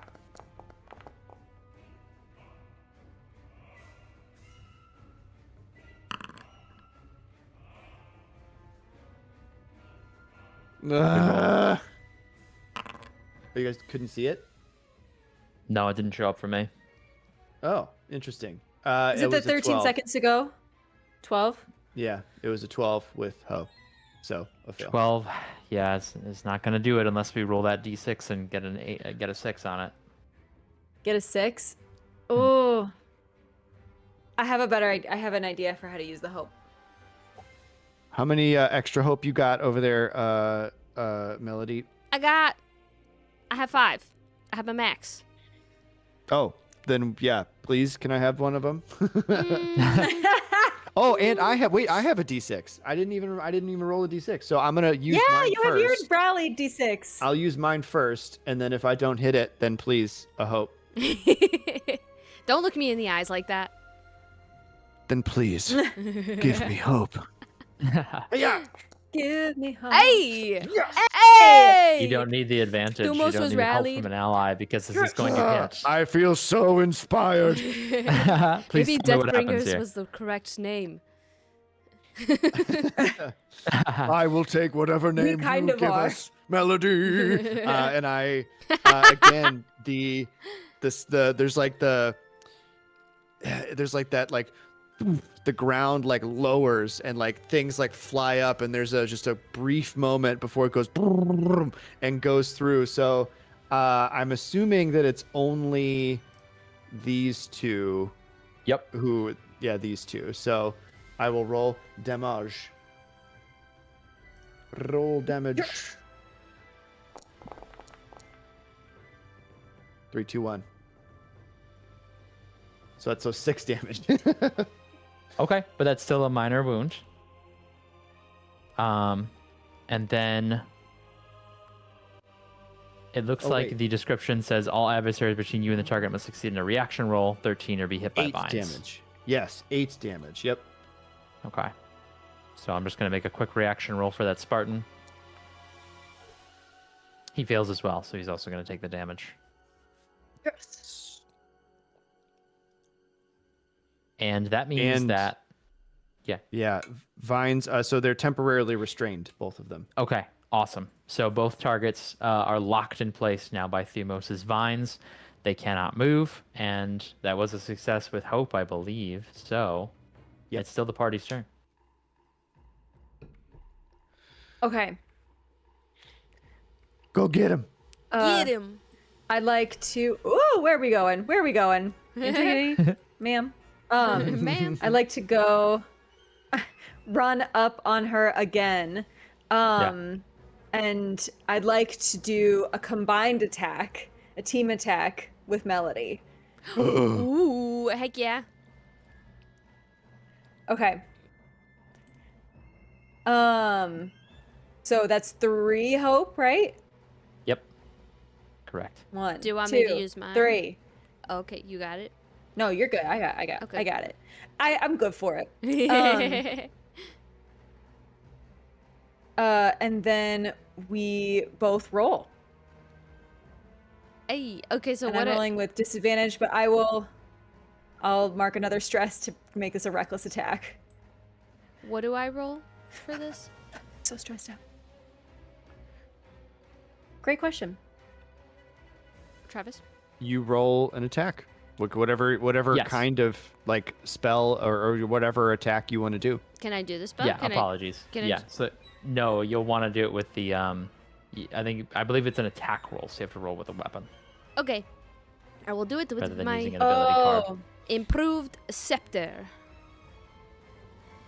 Cool. And since it's versatile, you can use a D8 for your damage instead of a D6. We did figure out what that meant. Cool. Rolling. I'm also. Oh yes, we're going to roll. Oh yes. Another. Two crits? What? What is Wow. this? That how many? Please Is that murder 7? this lady. Is that 7 crits today? Holy shit! It's a lot of crits. Wow. Holy Oh my shit! gosh. The dice are telling the Foundry story. said, "Fuck Kyonia." Foundry said, "Fuck Kyonia." We don't like her. Oh my gosh! You know how we were rolling ones a bunch the other day in D&D, Yeah. and now we're rolling. That's Please so... roll your damage and combine it. Oh my god, that's Oh so. my gosh. My God. This is the coolest Yes. thing in the world. All right, I rolled 30 damage. Yes. 40 damage. 70 I damage. Rolled 40. What? So this is going to be 70 damage on this tag team roll. But I will remind you that these Spartans have an ability that allows them to take damage instead of Kyonia. No. No. As you are moving into No. this attack, what does it look like? What does this duo attack look like?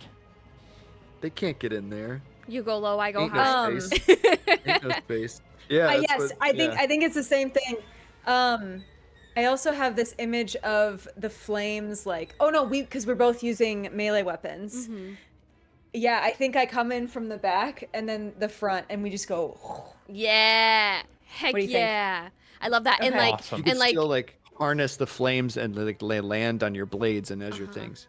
Melody's got like some Mm-hmm. power behind like a pirouette that she does. So yeah. Awesome. So as you two Yes. go in for this attack, Thumos, do you want to try to stop this Spartan somehow from Oh, I running up? absolutely will try and stop him. Well, Because he's you are restrained. Isn't he restrained? He's restrained. Yeah, he can't. Right. That's true. So it does specify you can mark a stress to move into melee range of them and take the damage instead. He's not within melee range and he is restrained. So Thumos, you don't even have to do anything from your spell previously that already I has just- that effect. Tighten down on it. You hold him in place, and Kyonia is going to take 70 damage. And regardless of what her Yes. damage thresholds are with this ridiculously powerful crit that y'all just rolled, this attack isn't necessarily going to kill her straight away because I do want some story stuff to happen. But please tell me how this ends right now in this moment. Ugh. I think. Yes, you go. Yeah. You know what? I had a really bad improv moment before. What if you go? So I do have a very clear vision of There's such thing like as bad improv. yeah. We as we knock into her, the ice shield gets destroyed and scattered, and she falls to her knees. And Antigone says, "I will not kneel to another god." And I think looks at Melody. Nice. And Melody is just going to, look at her, look at Keonia and say, "You know, if things had been different, we might have actually been good stepsisters."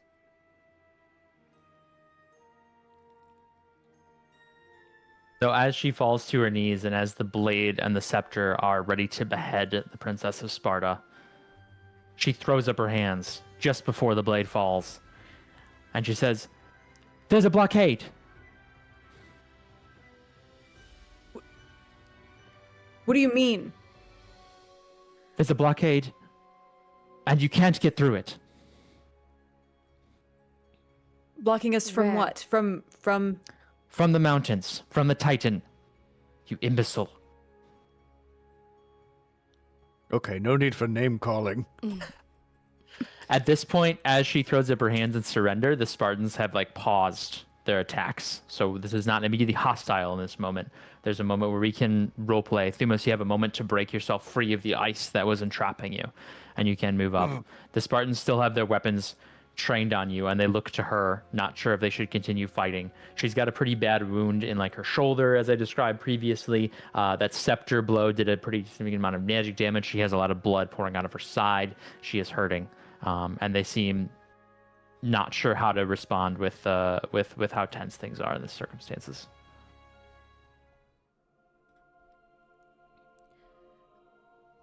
Are you trying to offer help for your life? I am the future of Sparta. I am the future of Greece. Keep me alive. I will get you through the blockade. And then perhaps we can hash things out after that. our goals are in opposition. We can't hash things out.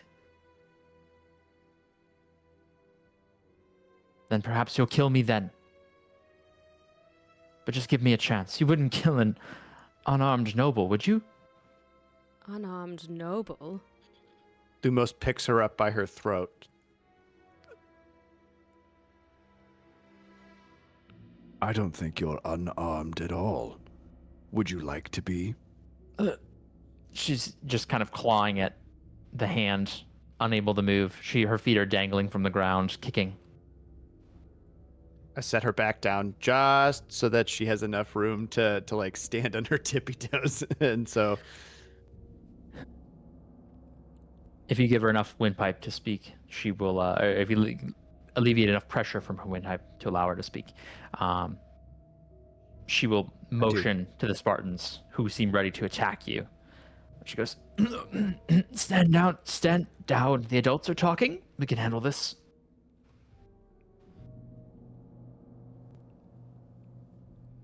So I'll set her down. Yeah. They are still looking pretty on edge, but you guys currently have the power here with the bargaining power, the bargaining chip in this circumstances. She says, all right, I'm glad we could be a bit more civilized. And she tries to stop the wound in her side from bleeding. There's a blockade in front of the mountains. I can negotiate your safe passage through, but I have to get there alive.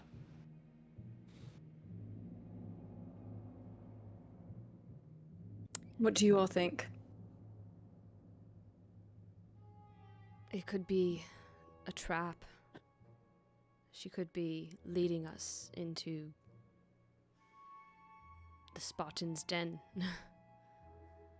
None of my bodyguards will be accompanying me. I will send them off.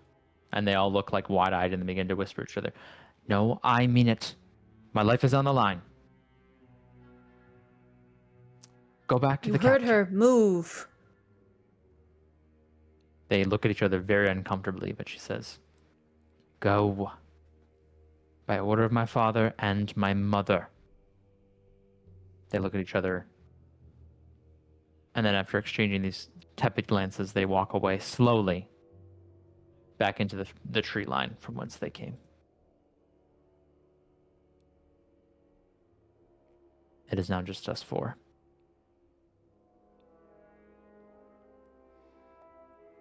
So there is a blockade. How do we know you're telling the truth? Well, they would have vouched for my opinions, but you sent them away. But I'm We sure you couldn't could trust ask them around. anyway. You could ask around the nearest city. Anyone's willing to verify my story. We wanted to ensure that you didn't have a chance at freeing that dastardly titan. So we had contingencies. So, you're willing to give us the chance to release him by bringing us and giving us passage? I think what you're doing is vile, despicable, and threatens the future of the country that I love and hold so dear to my heart. But I value my life. I'd like to keep my head, and you have the bargaining power. So, very well, you can be the barbarians that I worry that you are, and feel free to decapitate me here and leave me as warm food, leave Sparta without an heir, and me without my life.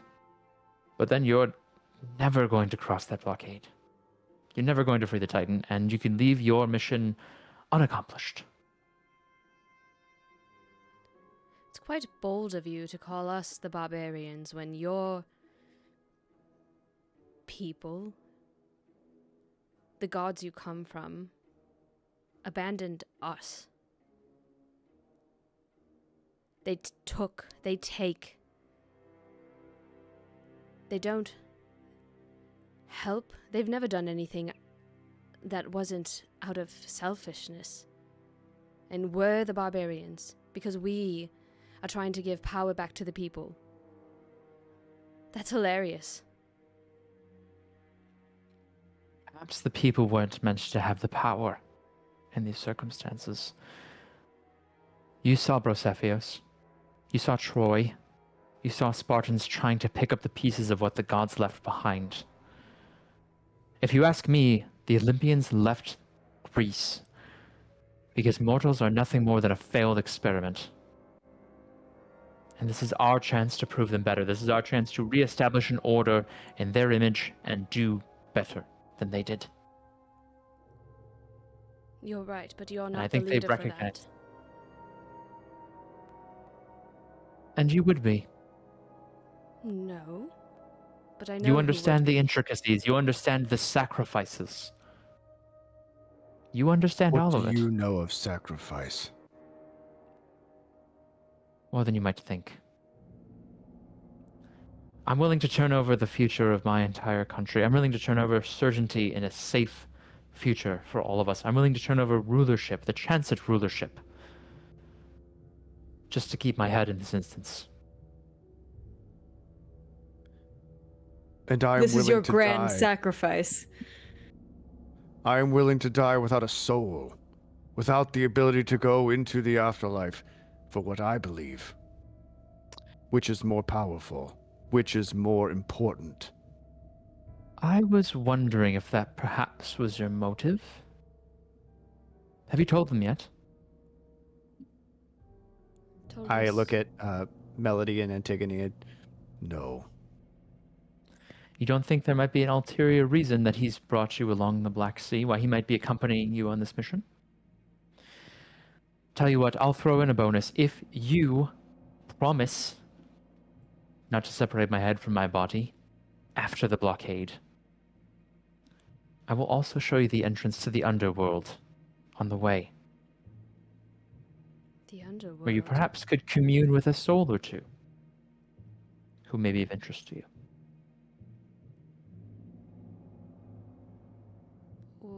What is she talking about, Thumos?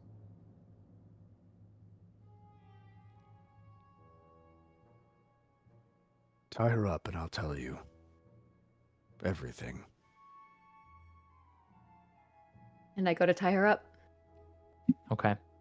As you do that, and as Thumos prepares for a difficult conversation, we will take our break. We will come back in 10 minutes at 9:30, and we will see what the rest of the narrative has in store for us. Hello, everybody. We are back.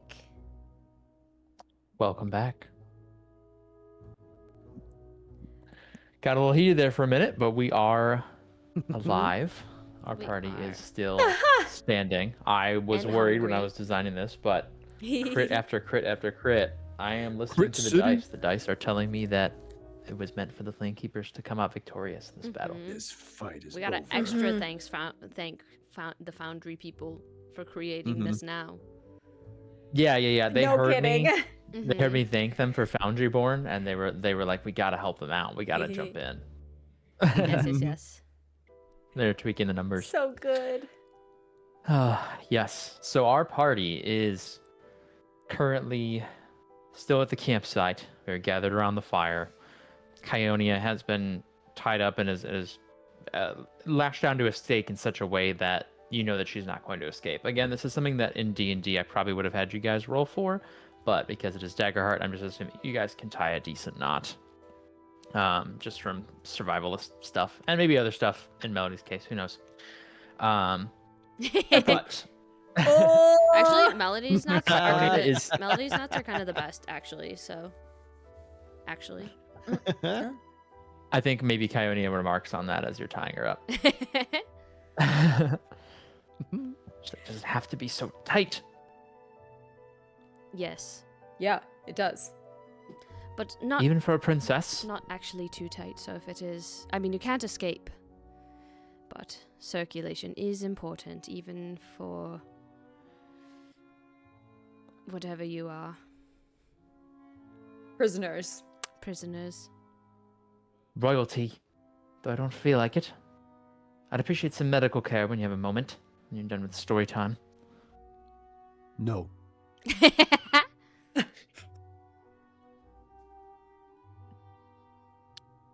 Thumos. Yeah. What was she talking about?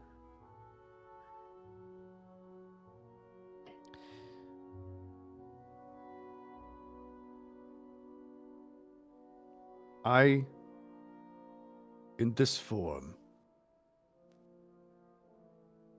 do not have the soul of a mortal.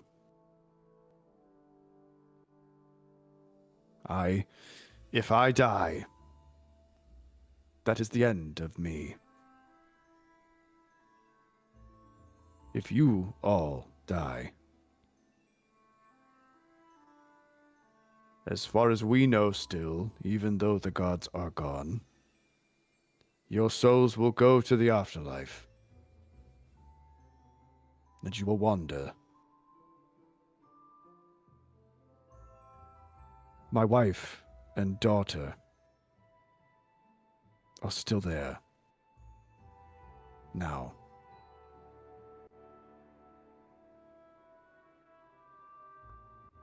Unless I am turned back into a human, I will never be able to see them again. That is why I have joined the Flamekeepers.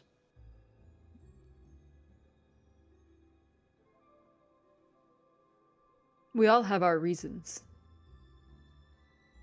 for joining the Flamekeepers. Do you wish to see? See what? How it happened?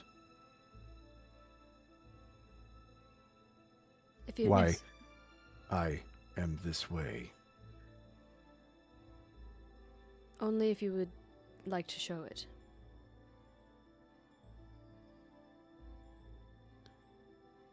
You two are as close to me as anyone has been in 1,000 years. So yes, I do wish it to be so.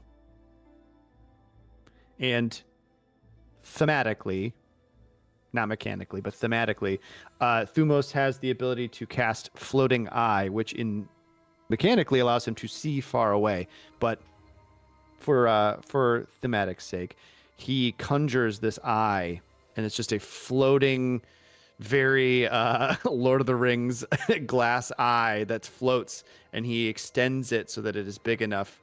And the scene that I described earlier in the episode plays before my two compatriots. And Thumos kind of narrates along the way or adds little details if necessary, but he just lets it play and is mostly quiet as you watch as Thumos goes through what he has gone through to get here. Your bag. Yes. And he looks at Kionia. Do you happen to have that bag anymore?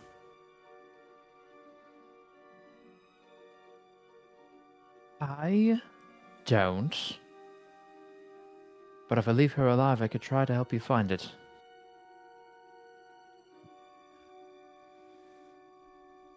Then It you'll is all leave her right. alive. Leave here alive. Still It's with all right. us.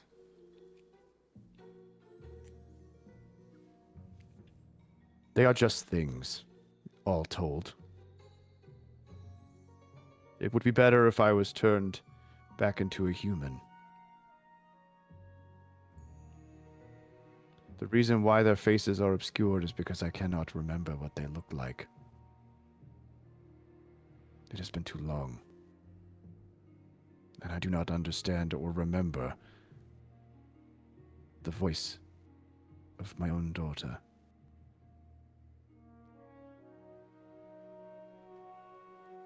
I'm sorry, Thumos. As am I. We will do everything we can to help you see them again. Do you have a way, or do you know of a way to be human again? I had hoped that the Titan, with his magic and fire, could correct Zeus's magic.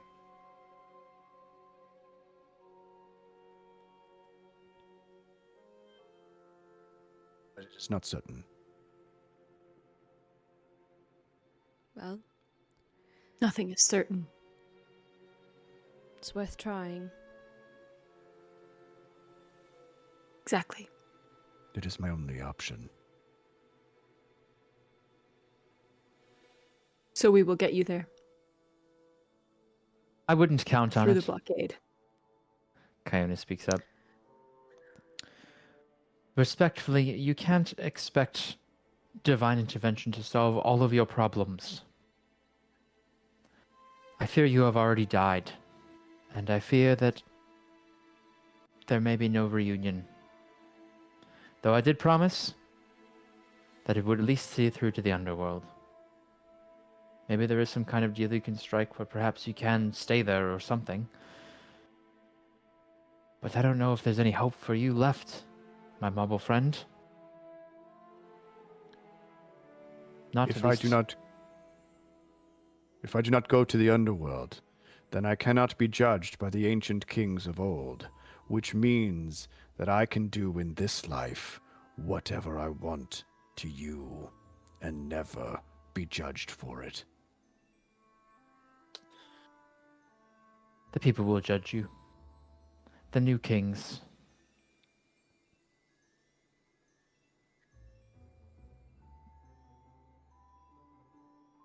They could certainly try.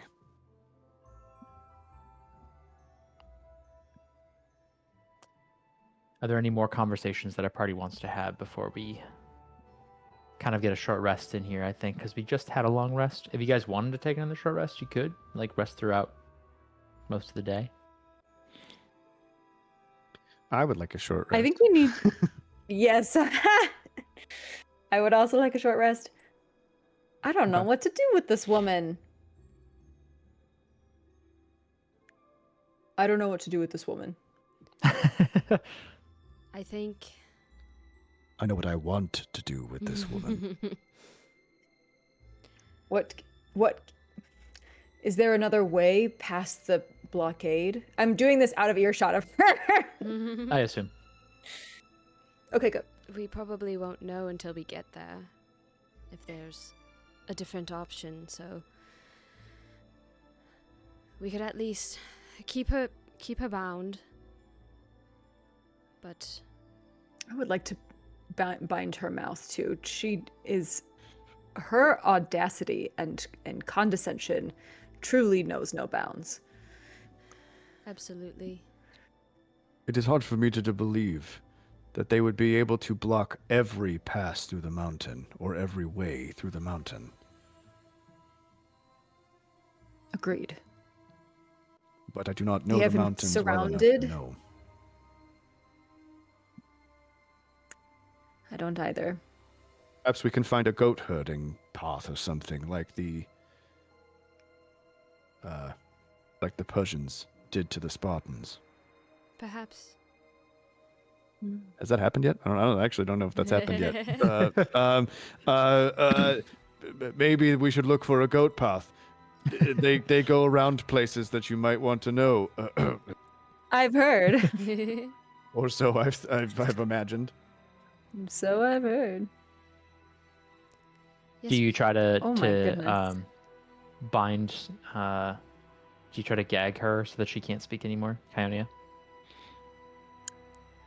I think I don't like put anything in her mouth, but I yeah, like When you a go to do it, bandana. she will be like, "Don't you dare do that, and I will ensure that my father cuts out your tongue the moment that he can." Do it. And I do it. Do not. This is so undignified. Do you do it anyway? Yeah. All right. Yep, You I do. push past the threats. She just makes this cold eye contact with you. She doesn't resist as you prevent her from speaking further. And you're able to have your conversations uninterrupted. Melody's gonna like look around like to the sky. Oh, it looks like Daddy doesn't care. Daddy doesn't care. Thumos just breaks into song. We're taking a short We rest all then. sit together and watch Austin Powers while she's like, Yes, a short rest. Daddy I won believe. I have family Yes, on please. this eye. The best seasons too. mhm. Wait, I don't know how. Oh my this gosh, what do I happened. want to do? I did have I had 3 stress, and now it says 0 for some reason. So I will fix that. Did you crit a bunch of times? I did. Did that Mhm. clear stress? Yeah. Yeah, I- every time you roll a crit, you gain a hope and clear stress. I didn't realize. Dang. I did not remember. Okay. Oh, Dang. Well, then I will just tend to my wounds. Okay. Yeah. And then I get my. Let's see here. I think it's just a D4 for me. Let me check. Breakout all reliable here.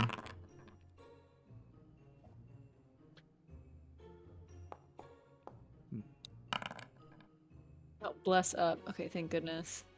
Hmm. All Yeah. right, it's how just we one looking? D4 How for we me. looking? Aye, Oh. that is a 4. Does anybody need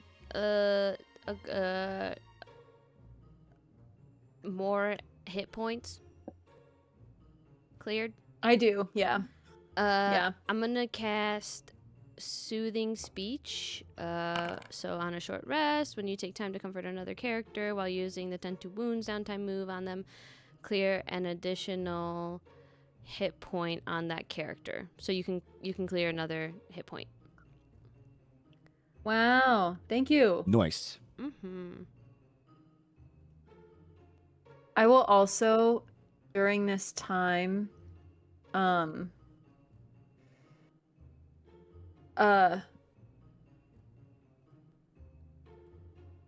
like kind of go through. I'll roleplay. I want to thank you both. That fight, started to realize that we really are working as a team. The two of us, Melody taking her down and Thumos holding them back. It was extraordinary. You are both extraordinary. Thank you. So thank you. It was really exhilarating. Actually, Isn't it? fighting. You hear it as Kionia rolls her eyes very dramatically. Do you mind? There's cuff her over the head. Fighting alongside you both has been an honor. And I hope I can continue doing this till the end. But just in case, Until the end. I wanted to say it now. Wonderful. And I'd like to use my ability, A Soldier's Bond. Once per long rest, when you compliment someone or ask them about something they're good at, you can both gain 3 hope. Can I extend it to wow. both of my party members? Wow. I Once will. per long rest. Once per long rest. Mm-hmm. Yeah, so I think only one person can get it. I don't need it. I didn't say anything. I'm at so... max. Oh, I'm at max. Okay, hope. solid. You take it. You take it. great. 2, 3. Okay, cool. Very cool. And I want to have a moment with Thumos.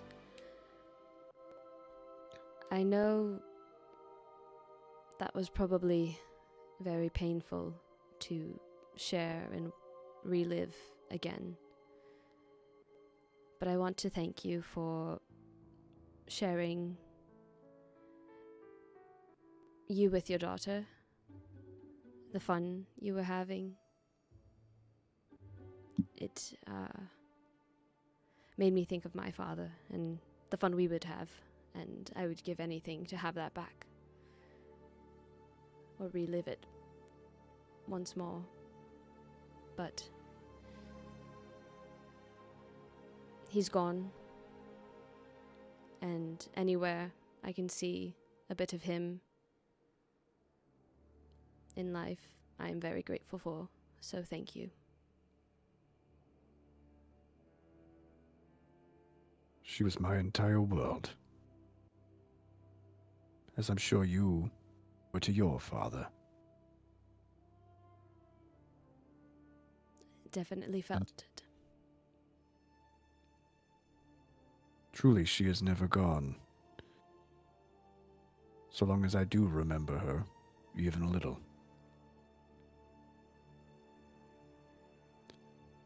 Her name was... I don't like any of those names. I don't like any of those names. Her name was Rhea. That's a beautiful name. Did you name her? No. I was never good at those types of things. My wife named her Electra. That was my wife's name. Electra. Sounds like someone who would be really good at naming people or things. We will. I did come up with that song, though. That was me. It was beautiful. And you have quite a good singing voice. And I don't say that often. Certainly better than Zatan's. Tenfold. Absolutely. But that was also while I was a human. You should try it again. One of these days.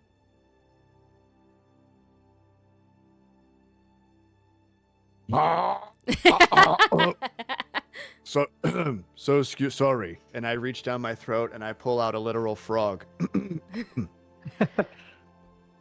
You don't Go on, even little one. you don't even eat. How did that end up there? I must have had my mouth open last night before she came. When I shut down for a little while.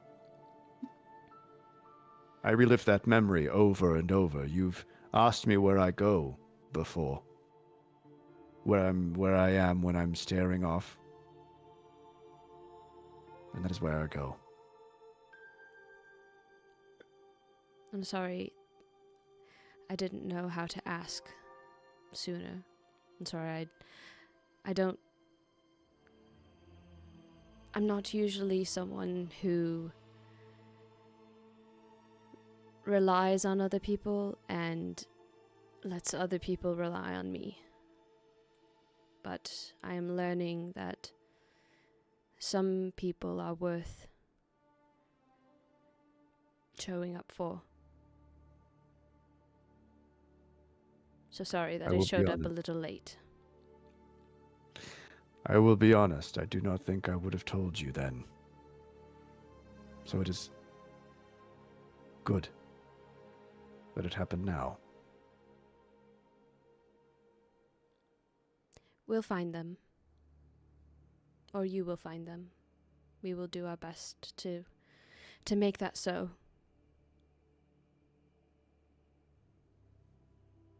I do not know if I wish to go directly to the underworld or not. Because it has been so long. Of course, my heart wishes to go and see them now, to find them. But it will be a hollow victory. I guess pun intended, as I am a hollow creature. Only in form, not in Substance. substance, yes. I was going to say soul, but I feel like that might not be the correct word right now. I was It's okay, told I'm by here. a god that I do not have a soul, so I will take their word for it.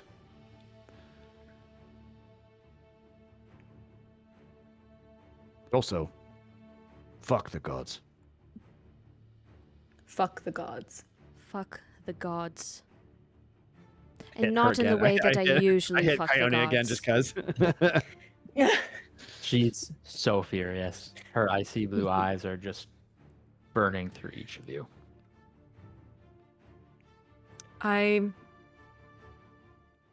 Did you I know? know it is. Oh, it is- sorry. Oh no, you go ahead. No, sorry. This heat can wait. You go Okay. ahead.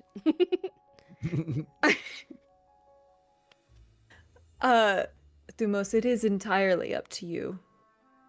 Of course, what you'd like to do with if you'd like to go see them now in the underworld.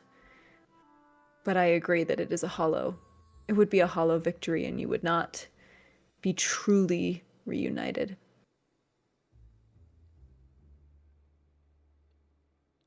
Yes. And we have heard the stories of what happens when you venture down there. Indeed. So to the Titan. To the Titan. And if I have the compass, I'd like to hand him the compass. I hesitate before taking it from you. And then I do.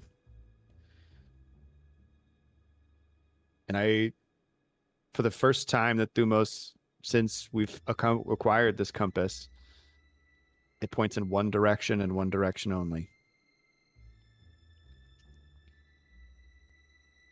Perhaps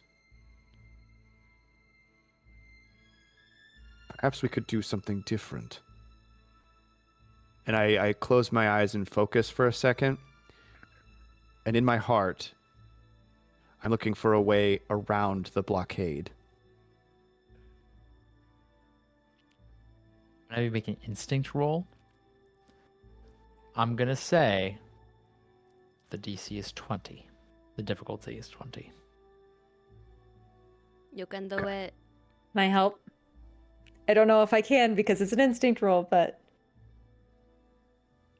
I would love to help if I could.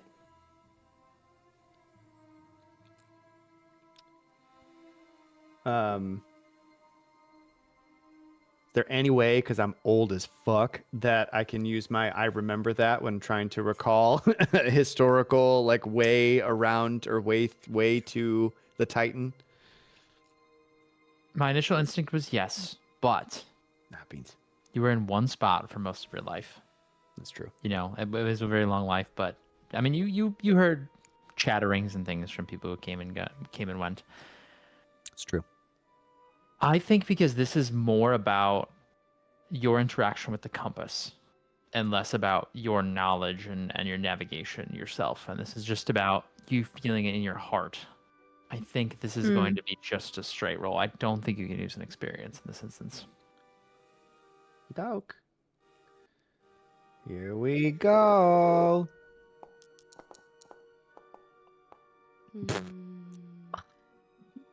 Why am I rolling? Ugh, devastating. Hell. You focus on the compass. You attempt to ruminate on what could potentially be a way to circumvent this blockade. Even if there is a blockade, you don't even really know. And the compass doesn't change its direction. It just continues to point eastward. It doesn't waver. I assume when you said it points in only one direction, you were referring to the Caucasus Mountains. Yes. To the Titan. Yeah, it doesn't waver from that bearing, from that heading. And you just kind of give a little side eye to the daughter of Demeter, who is shackled over at the edge of your camp. And as much as you hate it, you might need her in this instance. It didn't work. Well, it did work, but it didn't do what I was hoping the second part of my thing would be. Melody has had no interest in this compass for this whole time, because she doesn't know what it is. She hasn't asked. So at this time she's gonna be like, what is this anyway? And she picks up the compass and it's just like whirring. It's just going in circles. What's this? It's okay. broken. Have you guys been using this? No. Yeah. So, okay. So it points to the things that you want the most. Oh. Why is it spinning? Because That's in a your great heart question. you have yet to choose what you really want. I was going to be way more chill about it than that, Thumos, but you got it. Okay, cool. I do not wish to be chill anymore after that ice bitch. And I look at her. Speaking of which, after the rest, the chilled effect is cleared. Oh, bless America. Cool. Awesome. Great.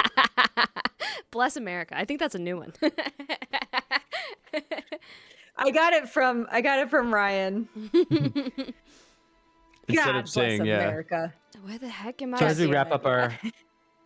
up our time at camp Sorry. here, unless there's something else you wanted to say, Melody, before we do so. No, I was just in trying to figure out why this thing is broken for me.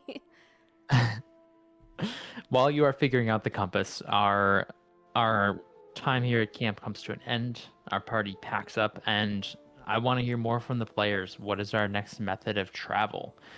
We are going to be in a city next, so I'd love to hear more about how we get to the city, and I want to hear details about the city, if y'all have it for me. Since we are close to a city and Melody is maybe like a not a tourist. She tours. She goes on tour. She performs in various areas. So she knows people, you know? She knows people. So maybe there is an old flame, no pun intended, somewhere along the route that has a carriage or something. There are definitely fans that you'd be able to find. I think it would be a tough sell to say that you would find someone that you personally knew, without a class ability or something. But there are definitely fans of your work, who are willing to give you a ride in a carriage. Little curious about the captive that you have traveling with you, but they're so starstruck they don't ask too many questions. It's a new part of my show. Don't worry, she's just practicing. Getting used to the. It's a Amazing. weird sex thing. Don't ask.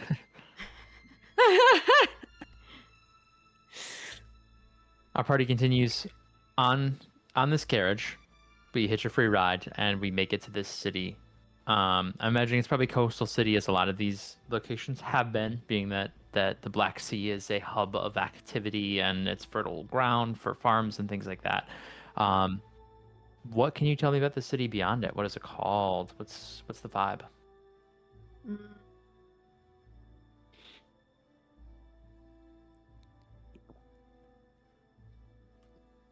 Port.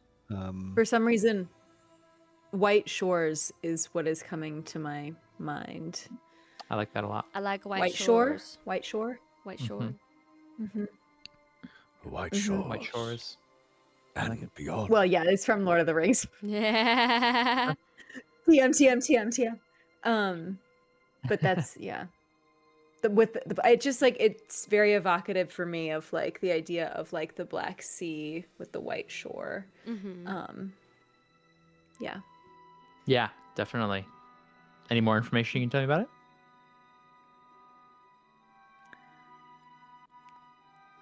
It's a bustling town city. It's the most maybe alive city that we've seen in this state, and frankly it's shocking because everything's dying, so they must have a lot of alcohol or something. All the grapes have gone bad, but it just is producing alcohol. So Yes, this is an area that is further from. Oh, sorry, Hannah. No, you go ahead. I was just say because Further it's from- further than from Greece proper. It's still within the confines of the law as is determined by Sparta. But this far outside of the borders of the country, there's not a lot of imperialist control here. There aren't a lot of Spartans walking past, as you saw before on the road. There's no caravans or anything to worry about. It seems like the guard is mostly like local here, and a lot of the people just generally seem happier as they're not being stifled by the overreach created by this Spartan hegemony that's going on in Greece. And as you're getting closer to the mountains, there is more business here. There's more livelihood. There's like mining operations going on nearby as the environment's getting more cragged, more rocky rather than foresty. So there is definitely more activity happening here. There's more income. There's more roads heading in and out of the city. And our party is feeling a little more at home, whereas they might have whether they were in Athens or whether they were in Troy before the Spartan takeover, this feels a little more like childhood, like better days. I'd like to do my best to disguise our captive to like cloak, right? I'm also, I think, wearing a like trying to like disguise a little bit, wear a cloak, things like that. But certainly our captive, I want her to be incognito. We'll tell people she's sick and we're looking for a doctor. Or something like that. This is a great idea. That's why she's not speaking. I do think that at some point in time when we're on our journey, seeing all of this life and livelihood, I do take a moment to look at her and say, is this not what you want? This is a city outside of the reach of Sparta. It seems like a really nice place to me. Sorry, I'm fighting my cat as I'm role playing with you. You are just looking at the surface. You have to look a little bit closer.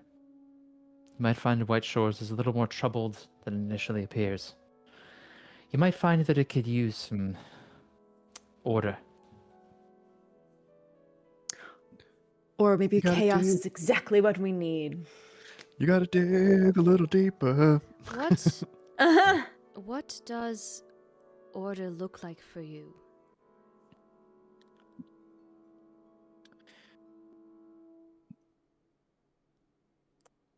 I'm still figuring that out.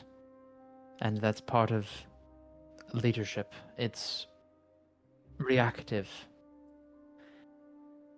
You think that you know everything, you think you have everything figured out, and you've already lost the game. I know you're certainly not winning in Sparta. You talk about the people not needing power. You're wrong. And we Oh, yes. continue forward. I'll let you have that final word there. Much You appreciated. travel until you find a decent place to stay. You find an inn, and you begin chatting with some of the locals here. And I think Melody would clock this before the other party members do, but you look around, you start realizing that some of the people at this inn, which is very cozy, there's like fires and fur rugs, and everyone is very comfortable. The seats are cushioned. The drink is like high class and everything here. Let me grab some appropriate tavern music. Melody, you would clock that this is not necessarily um, an inn itself. This is a brothel, as you can tell by some of the outfits that people are wearing here. A little more scantily clad, a little more revealing, and yeah, you feel a little more at home here for that reason. Do I know anybody? Anybody in the industry? Please make a presence roll. We'll find out. Presence at all. Oh. Oh, this music has lyrics. I don't want that. We're gonna find different music. I mean, it's kind of cute though. I kind of like it. Okay, then the lyrics will come back. But yeah, that was a 7 with fear. 7 Beans. with fear. You feel again at home for the most part, but you don't recognize anyone here. You, however, you're Melody. You're a famed performer. You can ask around, start making conversations, start making friends here and there. And you stumble into someone who is seemingly a local sailor, based on his regalia, very like weathered, like pirate blouse. He's got like this shaggy, overgrown hair. Looks like he's just passing through based on his beard, and he hasn't been to a decent establishment in a while. Younger, closer to your age. Not as old as Captain Nelcroft was, but yeah, generally seems like comfortable here and is very chatty with you. He continues to sip at his wine as he has chats with you about the local goings on, things as simple as the weather and the tide, and things as complex as some of the difficulties that the city has been facing recently with the Spartan overreach. Feel free to initiate that conversation at any point that you envision. Is his name Captain Broseph? It is not. We can't name everyone Broseph, unfortunately. No, that's okay. That's all right. Yeah. So we're already talking, or you're telling me to initiate the conversation? You are already talking. You have already had many conversations, or talked about various things throughout this conversation. So I'm asking you to jump in when you would like to, for your character's sake. Okay. I might have changed my mind on the music because now I have to talk and it's a little distracting with the words. Oh, it's not so easy, is it? No, It's it's not so easy. I'm so sorry. I thought it was cute. I thought it was cute as background, but just as I get distracted when I'm at a bar with music playing with words, I am distracted now. But yeah. Yeah, she'll just keep talking to the sailor. Are we looking at this moment for like someone to help us with passage to that barrier area or anything? Do we need a sailor? Do we need a boat? Do you want to? We don't know what we yet. think I think we about. don't even know if their barricade is real. About Daggerheart, yeah. So I know you're a sailor. Do you travel on foot much as of late? You're having this conversation with him, and he seems somewhat distracted as he's occasionally sneaking glances at places that kind of make you blush and smirk a little bit. He says, sorry, what was your question again? Do you travel on foot much recently in the surrounding areas? No, it's usually me in the sea. I don't get to land much these days, but when I do, I try to make the most of it. And he nods at a nearby passerby. Understandable. As do I. Well, have you heard of anything about a barrier in the direction of the Caucasus Mountains?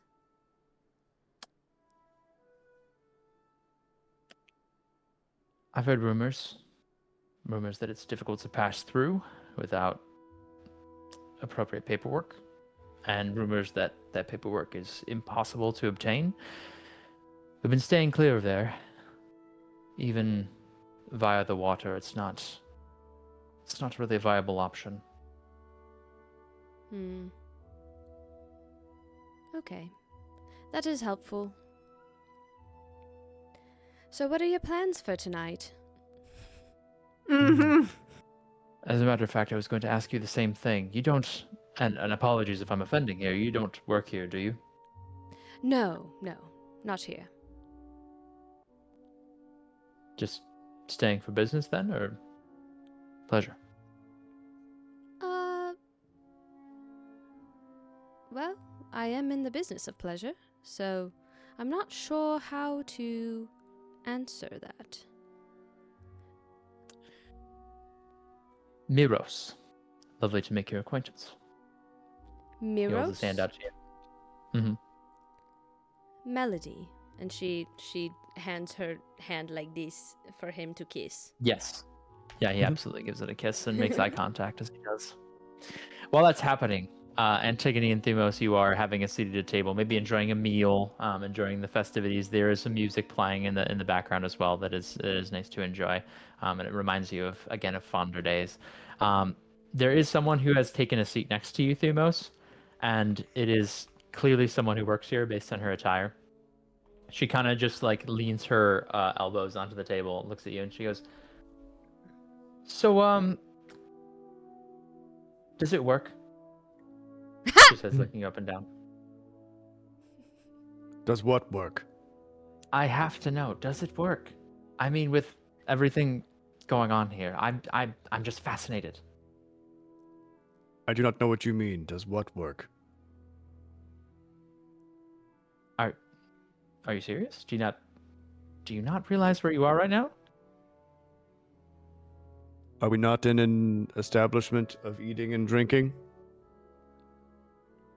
Okay. How about you? What's going on with you? Sorry, I don't see a name tag. You are? My name is Brosephius. Nice to meet you. Are you trying to be sincere, or is that clearly a joke? I'm trying to be sincere, yeah. Please make a presence roll. I have to. So Great. funny. Travis, can you remind me what is the? I was in the middle of typing it out. What is the name of the person I'm talking to? Miros. Miros. Miros. Miros. Thank you. I really hope you fail this roll. Can I use my? Okay. But with hope. I hope you fail it Well, with hope. we'll just roll it and see what happens. Well, it's a 10 with fear. It's a hot 10. And with fear, you mark a stress. No. As this person makes you a little flustered, you think, Brosephios. Antigone, why are you saying your name is Yeah. Brosephios? I don't know, man. Why don't you?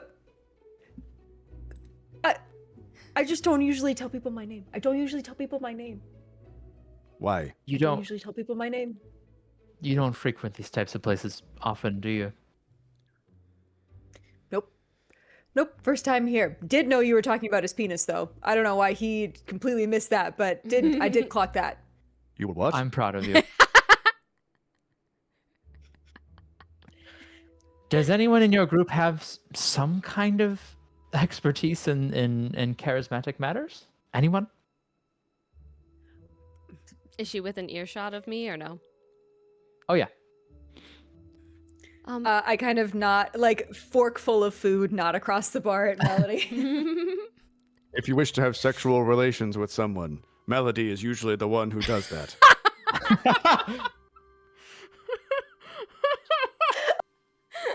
Okay. Hello, This is still Melody. too much Was we're it? talking about here. Yes, dear. My name is Melody. What is yours? Alaya. Nice to meet you, Eli. And she'll do the same thing of putting her hand to be kissed. She holds hers out to you first.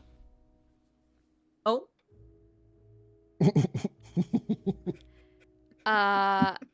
Melody will take the hand, pull her closer, put her hand on Melody's shoulder. Melody will then put her hands on mid waist of this lady. And then she will stop with her proceedings of the action there. She will Okay. let ooh. Alaya determine what to do next. As you are getting close to her, can you please describe to me what Alaya looks like? Yes. Alaya is a tiefling. Wait, what are they called in Daggerheart? Infernice. Infernice. Alaya is an Infernice with like lavender skin, and a dark purple horns and straight black hair. And she is wearing kind of I mean, I know it's a brothel, but it's not like lingerie, you know. It's like a flowy sheerish gown thing, but not super sheer, but like a little sheer, you know. Mm-hmm. So, Cute. and remind me, you said that you pulled her close. Mhm. As you do so, she just gets into your ear and, lightly brushing it with her lips, says, "I hope you have money. I'm expensive." So am I. But maybe we can pay each other in the best experience either of us have ever had. Oh, "I'd like to see you try," she responds, and just does give a kiss then to the side of your head. And Miros, with his hands on his hips, goes, "We were having a conversation." Oh, I didn't count you out yet. Oh, is that how this is working here? And she says, "I think I can handle you both. Maybe And- upstairs, if you would." And I'll whisper in her ear, I think he's got money. Oh, yeah. I can smell it on him. Awesome. And with that, Incredible. after inviting you upstairs, she moves up to the upper floor. She heads up the stairs. when they're done, or like while they're talking, or like after they leave, Thumos is going to like kind of look at Antigone Antigone, why do you not give your name to people?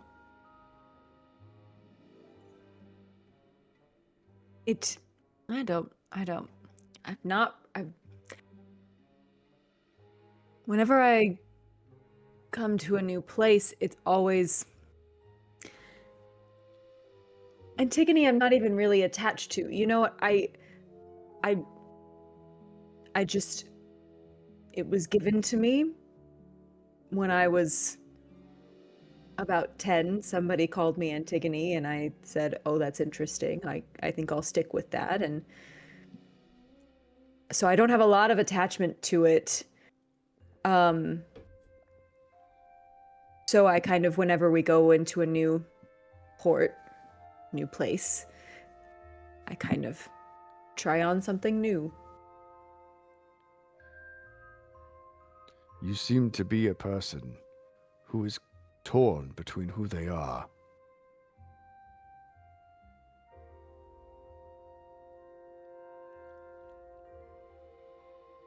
I suppose I don't know. You could say that. Torn. I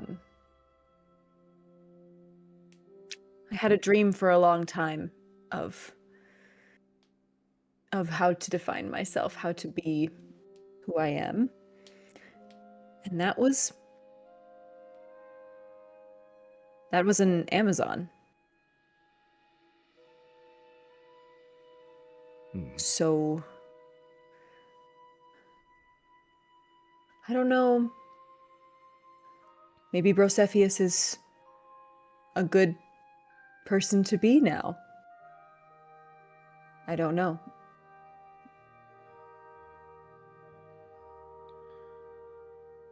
Whomever you are,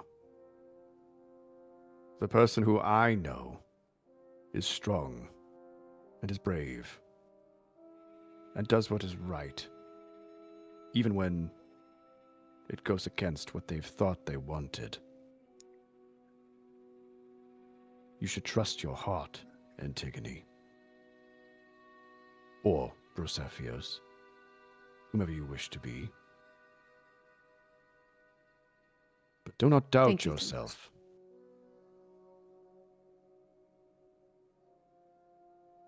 That is not the person who I know.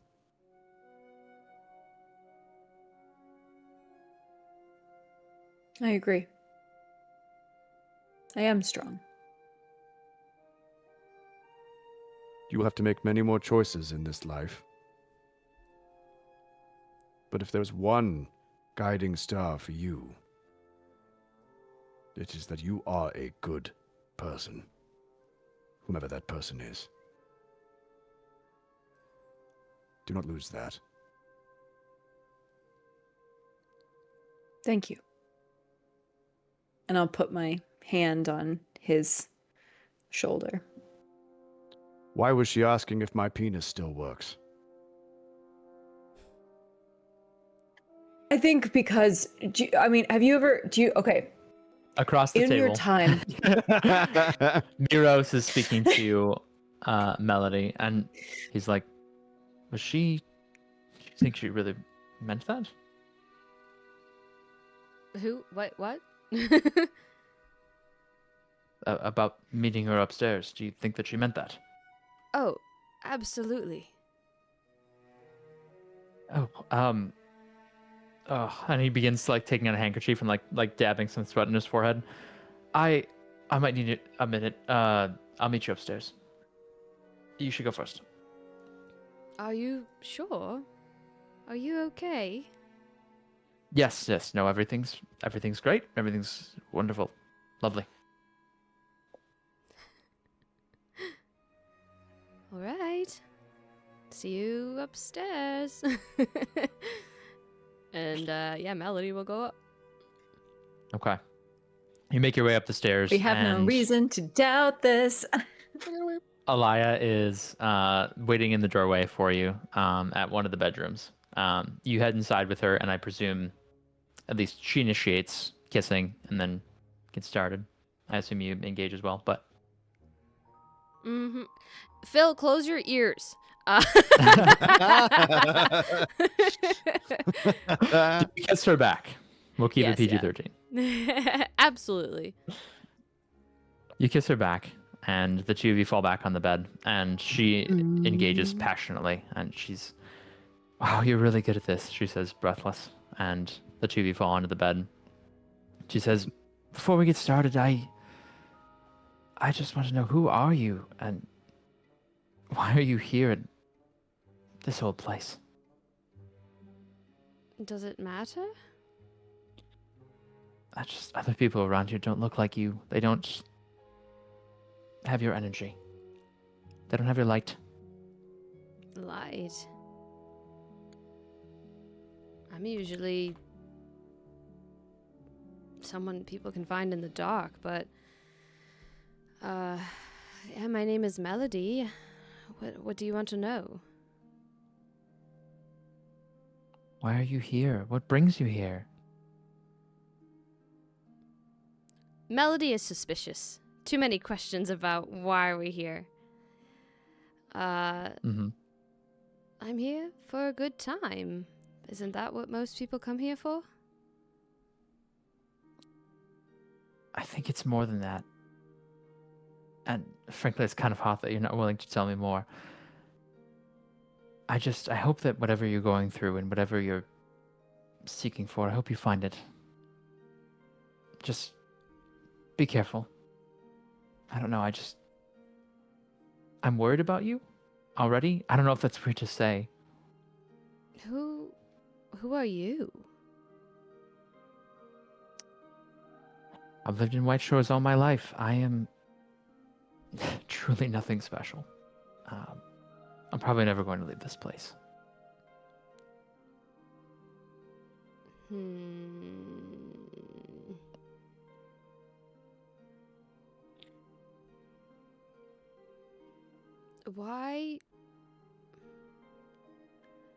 Why are you worried about me? You've just met me.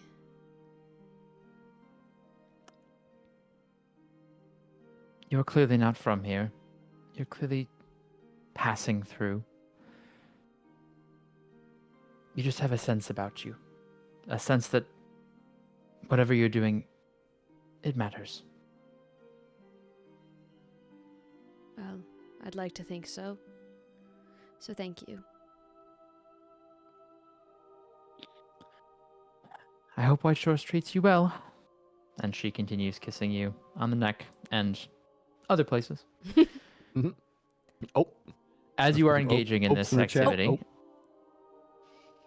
the door opens and the sailor, Miro, steps inside. Mm-hmm. His eyes are wide at first, but he takes a deep breath and settles, and he says, "Is it too late for me to join you?" Well, we're barely started, right? Yes, you barely started. You're just in time. Thank you. I didn't think I'd get this opportunity. And he begins to untie the laces of his shirt. And as he does, he begins to hum to himself. Some kind of sea shanty, you think, based on the cadence of it. But it's slow, it's thoughtful, it's romantic. And it's really nice. You did hear an incredible song earlier from Thumos, so I don't know if it compares well to that. Pre-frog, of course. But it is nice. It catches your ear, and it's a very soothing, like, sort of lullaby. Can you please make an instinct reaction roll? I freaking knew it. I Succubus. freaking knew it. Oh, I freaking knew it. gosh. All right.